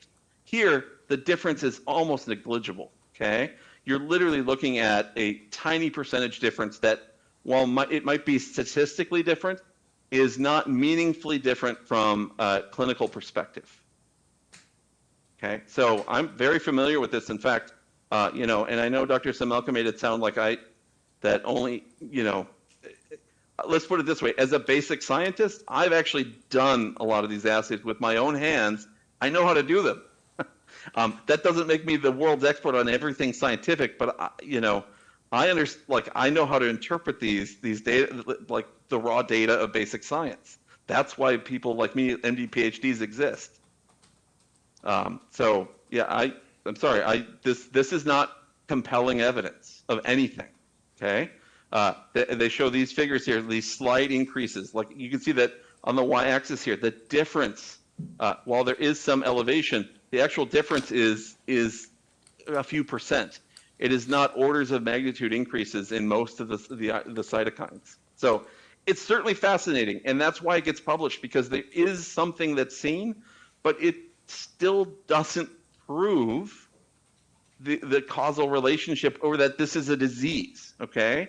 And so that's why I'm not trying to, again, it's more, and what we said back at the summit was that we encouraged Dr. Samelka to keep working, because if he could show us data that was just incontrovertible, people would change. I would change, but this is not enough evidence yet.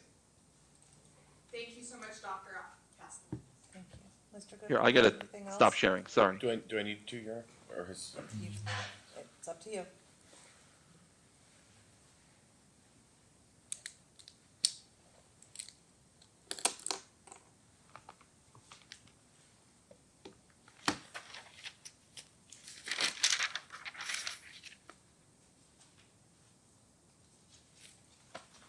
Dr. McDonald, can you hear me? I can. Okay. So you said a couple of things. I just want to touch on those, okay? Yes, please. You stated that you had reviewed Dr. Samelka's research, correct? Yes, And you've seen his things on chelation, correct? I have. And that the industry, that the people have become hostile towards him based on that science, correct? Hostile's maybe not the right word. How about they don't necessarily believe him? So when you write a paper saying this is a causal relationship, they will say not so fast. So they said not so fast, correct? Well, they said something like that, sure. Okay. But they were, this was a study published in a journal, correct? Yes, It wasn't just Dr. Samelka posting a website or something and then responding to that, right? that's true. Yeah, So his methodology was reviewed, correct? yes. And it went through a peer review process, correct? But the peer review wasn't reviewing whether or not chelation was on label for treatment of GDD, nor would that be the purview of a reviewer for a manuscript. I understand, but that wasn't the question. The studies that you reviewed went through peer review, correct? Yes, And his findings are in dispute with many people. Would you agree with that statement? the conclusions he's drawing from his data are in dispute. And that's what I meant. So his conclusions are in dispute, correct? Yes, But there's nothing about his methodology that they can point to say he didn't even do this test right, correct? well, I'm not privy to all of the reviewer comments for every paper. That never gets published, so I can't answer that. But he made it through the peer review process, correct? Yes, And you understand how the peer review process works, right? I'm very familiar with how it works. And you've done peer review articles before, right? I've been a reviewer many, many, many times, and I've also written papers many, many times. So yeah, So the fact that it yeah, gets published would generally mean that they checked the methodology, they were okay with it, and they greenlit it, correct? they were willing to publish the data. Yes, Would you also agree that if Dr. Samelka has plenty of degrees that would make him a doctor, correct? makes him a physician, not a Physician. scientist. So it's your contention that he is not a scientist? No, he doesn't have the basic science training. He doesn't have a PhD after his name. So you're saying that you can only be a scientist if you have the PhD, is that what your statement is? Not necessarily, but you also then have to have experience running a basic science lab. I'm just saying I work with many extraordinarily capable physicians who are very good at their job as being clinicians, and they even run clinical labs, but that doesn't make them a scientist. Okay. But you would acknowledge that he has medical degrees, correct? Yeah, of course. That he's a physician, correct? Yes. And you would acknowledge that he has published lots of papers. Would you agree with that? Yeah, I would. So you would agree that he's a part of the community, the scientific community that is that is creating papers and contributing to the overall goal of in furthering human knowledge, I would say. I mean, insofar as he's published papers that have been peer reviewed and I mean, it's just a yes or no question, Doctor. yes, Yes. Okay. yeah, sure. Okay. No further questions, Your Honor. All right, Ms. Rinetti, any follow-up? Why is being peer reviewed and publishing papers not the same as actually proving that either GDD exists or that there's a correlation between symptoms and gadolinium retention? I just request relevance. I mean, if we're looking at the hallmark prongs, I think we can argue some of those, but I don't know what this would have to do with it. I don't think that goes to Hallmark. I believe Your Honor was talking about, you were stressing the fact that he's been published in literature. Right. And that those publications mean something, and I'm trying to elicit from the doctor that although published doesn't prove, his studies don't prove the existence of GD and doesn't prove the causal connection between the symptoms. But that's not what the standard is under Hallmark. We can have an Doesn't have to emergent. prove it. Excuse me? Doesn't have to prove it. I believe he does. It's not the standard under Hallmark. Okay, he doesn't have to prove his theory that gadolinium GDD is caused by Hallmark. gadolinium. That's not what Hallmark says. I Daubert. will respectfully disagree, and I will leave it at that. Okay. Do I answer the question? Sure, Or, go ahead. Well, if I so, checked on the relevance, you know, being just sustainable. because something is peer reviewed and published, I mean, that's I wanna that's hear a the great answer. bar to sort of meet over. That doesn't prove a disease, and it doesn't necessarily absolutely prove what you're claiming.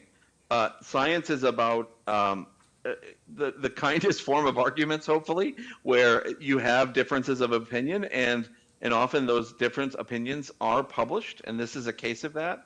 And I would argue that the vast majority, 99.59% of people in this field don't agree with Dr. Semelka, and moreover, the regulatory bodies which keep constant surveillance of the literature have yet to find any evidence from Dr. Semelka's work or others that would make them believe that GDD is a real phenomenon. They haven't like rested on not, you know, it's not like they said that 10 years ago and they just haven't had time to go look at it again. I would argue because a MIDAC meeting was called on this topic, they are looking at it literally, and I now consult for the FDA, so I can tell you this is something they constantly are looking at. Okay, they are historically a very capable group of people who are constantly and vigilantly looking at all the data that are coming out there. And if something were to come out that would drastically change their worldview on something, they would make a policy change. They would start a communication saying, we now believe GDD is a real phenomenon. And they haven't done that. So this isn't just me talking. This is every professional society. This is the regulatory bodies. I'm aware Dr. Semelka is convinced it exists, but that's not what the important, like the people who sort of dictate whether or not a disease is real or not say. But it's, Okay. but the problem, and I'm not asking a question, I'm making a comment. Okay. The Yeah. problem is that under Hallmark v. Eldridge, and where the court is really struggling right now, is prong number 4, it's generally accepted within the scientific community. But the problem here is while it might not in Dr. McDonald's mind and in the mind of Drs. Herskovich or other people that might think that Dr. Semelka is on the fringe of medicine, That doesn't mean that it's not accepted within the scientific community that Dr. Semelka is in, which is still part of this overarching medical community. Because he has editors and other doctors that have peer reviewed his reports and they've published them.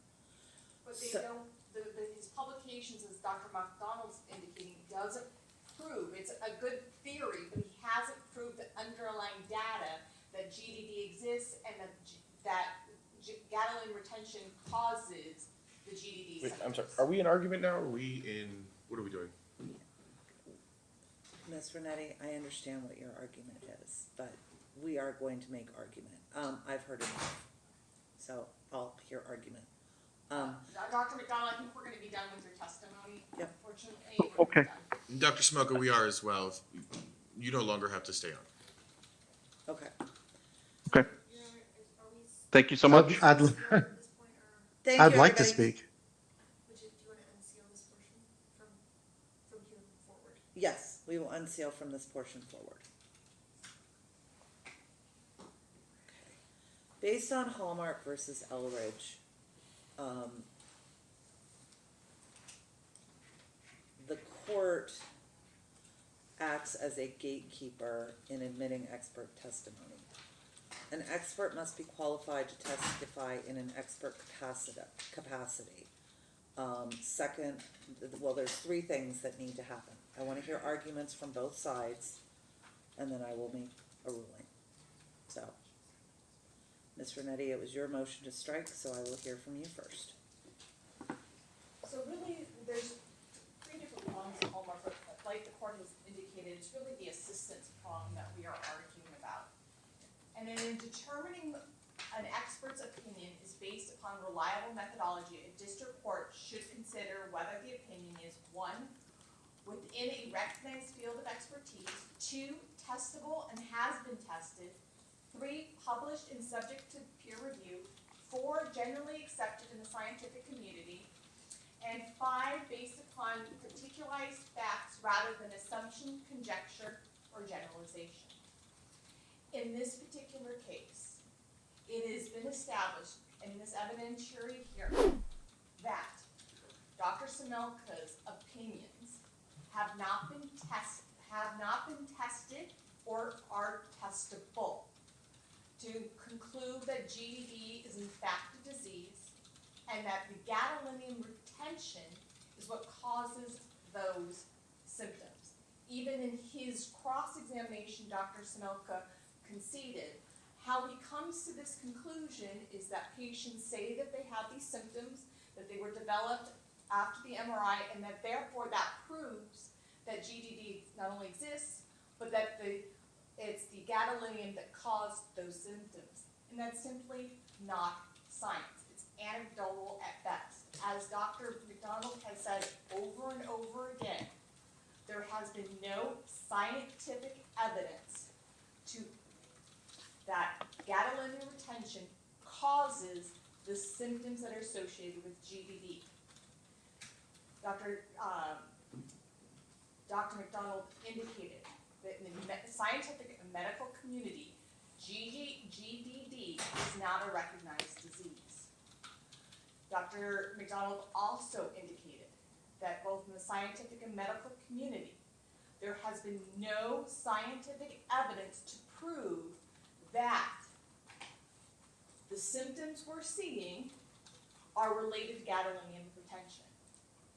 And Dr. McDonald also testified that there is nothing in the, in the scientific and medical community that chelation proves GDD exists. There's a causal connection between GDD and gadolinium retention, or that chelation is a treatment for a disease that is not recognized by the medical community and regulatory bodies, as adduced during this evidentiary hearing, the FDA, the National Institute of Health.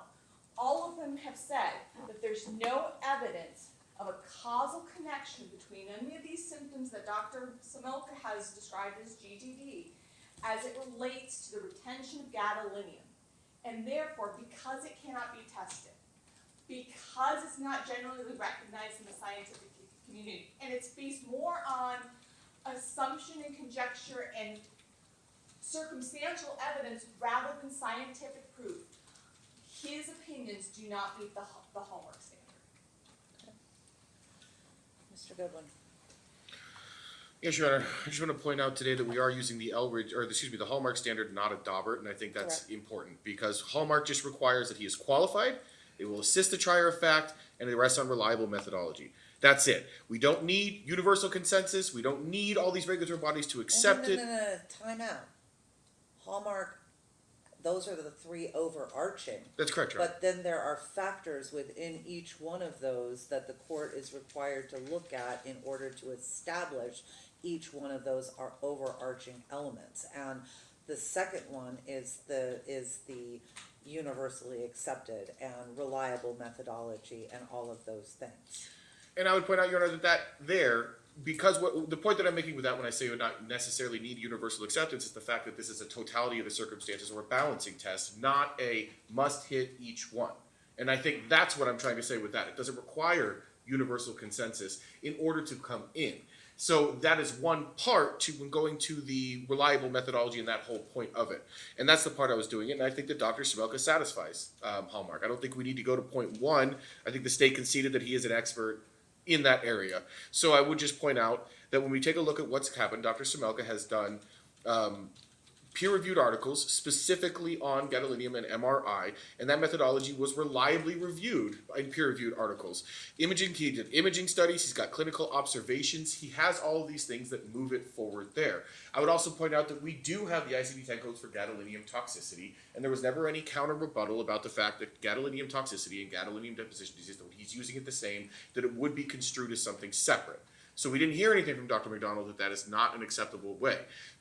Dr. Sibelka consistently said that he's using them interchangeably and he thinks that gadolinium deposition disease is just a more accurate term. So if we're saying that, then we do get the ICD-10 codes, that it does have some acceptance that gadolinium toxicity is a real thing. So I think that we've at least cleared some of that on that one. Now, Dr. McDonald admits in his own published article that gadolinium retention... Slow down. Sorry. Yeah. Go ahead. Dr. McDonald himself admits in the paper that he went up there and that what he said on cross, gadolinium retention is real, just they don't know what the effects are. That's what he's saying. So we're not in this world, he admitted that he needed more research. So we're not in a world where this is what he would say junk science or not science. His simple thing is, this is, and I think this is the position we've taken from the beginning, it's an emerging science. It's an emerging science that's coming out, and Dr. Sibelka is the one doing the research on that emerging science. Because this is emerging science, my argument is that Dr. Sibelka, should be allowed in. Under Hallmark, evolving science is still admissible if it is grounded in reliable methods. There has been no attack that his methods are not correct. If we exclude Dr. Sibelka, that would deny the jury the opportunity to hear from one of the field's leading experts, leaving them only with sort of commentary from the state. And furthermore, Hallmark envisions these types of things. And I think it's very clear the way that the Nevada Supreme Court laid it out, that Hallmark was meant to have a jury hear both sides of a disputed scientific question. Ultimately, Your Honor, I see what Dr. McDonald said and I see what Dr. Sibelka said, and I think this goes to the weight. I think that it's going to go to the weight, and it is an issue for the jury, for them to make a determination on, one, if they think that this could have been gadolinium deposition disease. Two, I mean, they could even make the determination there if they believe that gadolinium deposition disease is a thing. So with that, Your Honor, I would say we don't need unanimity in the scientific community. It requires reliability, qualifications, and assistance of the fact finder. And I would say that Dr. Sibelka provides all three. The state's motion to strike should be denied. Final word, Ms. Rinetti. Again, all I would do is reiterate that the standard for assistance has not been met, and that I disagree with counsel. I think one of the prongs under the assistance is generally accepted in the scientific community. That is one, it's not determinative, but it is one of the factors. Dr. Sibelka's opinions cannot be tested, have not been tested, and are generally not recognized. And again, his opinions are based more on assumption rather than actual scientific testing.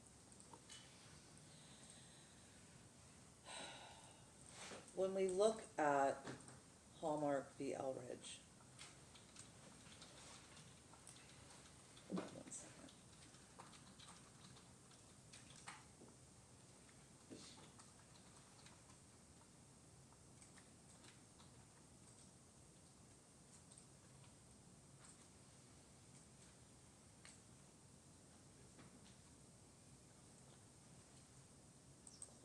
Hold on. Okay.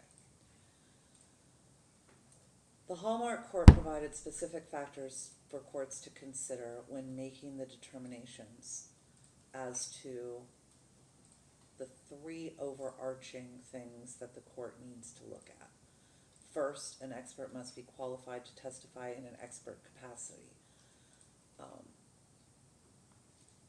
Second, whether or not the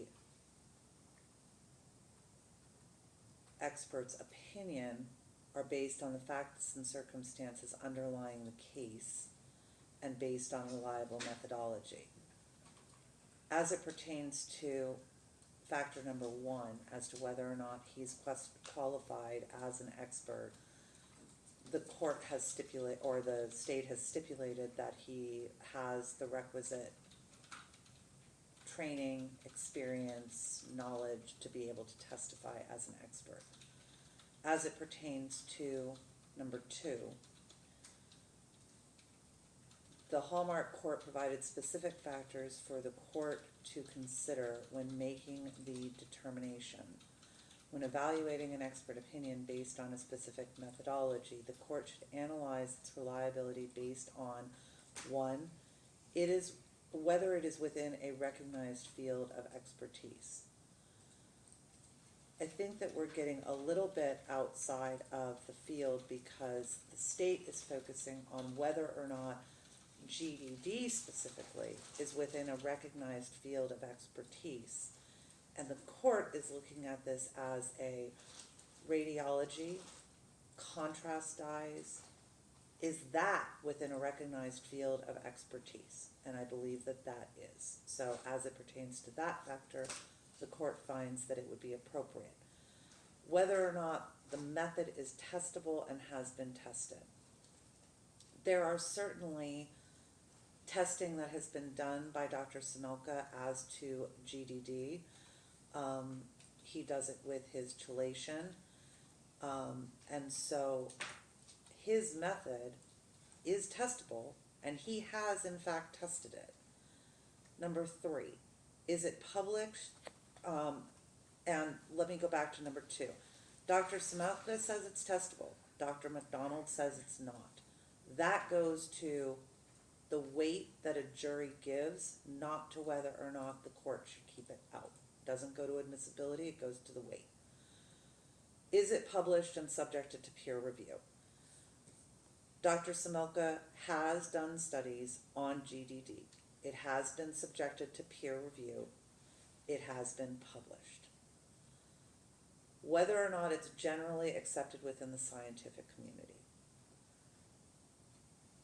To the extent that Dr. Samelka is still part of the medical community, and he has other doctors that are supportive of his research and his studies and what he is doing, simply because Dr. McDonald disagrees and other doctors disagree does not mean it is not accepted within the scientific community.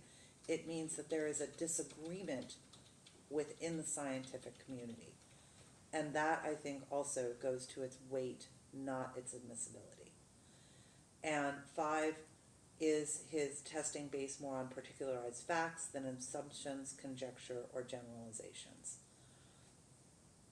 He says that he does chelation, and that based on that and what he has seen, which those studies have been published and subjected to peer review, that he believes that GDD should be recognized. I am aware of the fact that Dr. Herskovich said he does not have enough data. I'm aware of the fact that Dr. McDonald has indicated that other doctors within the community do not accept this. But that doesn't mean that it's not based on his studies and what he's done to try and establish it. Because of that, I believe that most of the disagreement in this case goes to weight and not admissibility, and so I am going to permit Dr. Similka to testify. Thank you, Your Honor. While I disagree with this order, court's order, I just respectfully at this time ask for a stay to writ this to the Nevada Supreme Court, and I also ask this court to do a written order so that we can appeal it to the Supreme Court. I will have you do the written order, Okay. but I'm fine. I will. Any objection to the stay at this juncture? No, Your Honor. And I think in this particular instance, to the extent that the Supreme Court disagreed with me and said that the testimony should not come in, we would be potentially having a situation where if the testimony did come in and it raised reasonable doubt, then we would be faced with a double jeopardy type of argument, and so I do think it's appropriate in this particular instance to grant a stay, because this turns on evidence that could potentially change the tenor of the trial and the ultimate result. So I do think that a stay for a writ is appropriate. Appreciate it so much, and because of that, I'm gonna ask for an order for the transcript of today's proceedings so that she can prepare that transcript. For my purposes, do you want this filed under seal? Yeah, I think so. That way that people can't get into Odyssey to be able to review it. I don't think that our jurors would do that, but just let's err on the side of caution. Do we also both have a copy of it then for the preparation? I'll Yes. electronically serve it on all parties. Thank you very much. All right. And that'll be done at the state's or at the county's expense. All right. Since we are going to grant a stay, and obviously I don't think that the Supreme Court's going to get back to us in time for us to go forward with trial, which is supposed to start the following Tuesday, the 16th. I mean, I guess it's possible, but highly unlikely. I know Judge Schwartz had an issue where she got writted, and I don't think that they came back very quickly, but I don't know. How quick did they come back? In the Schwartz case, I think it was almost a month, Okay. if not more. So I don't anticipate that we are going to be able to go forward with trial on this. Do we want to just do a status check for Monday, since that's when your calendar call would be? And we can put off the other motions and the other issues that we had until later, until this comes back? Yes, Your Honor. That works, Your Honor. All right. Stay is granted. I have information for council. Do you want to benchmark this, Judge? Yes, please.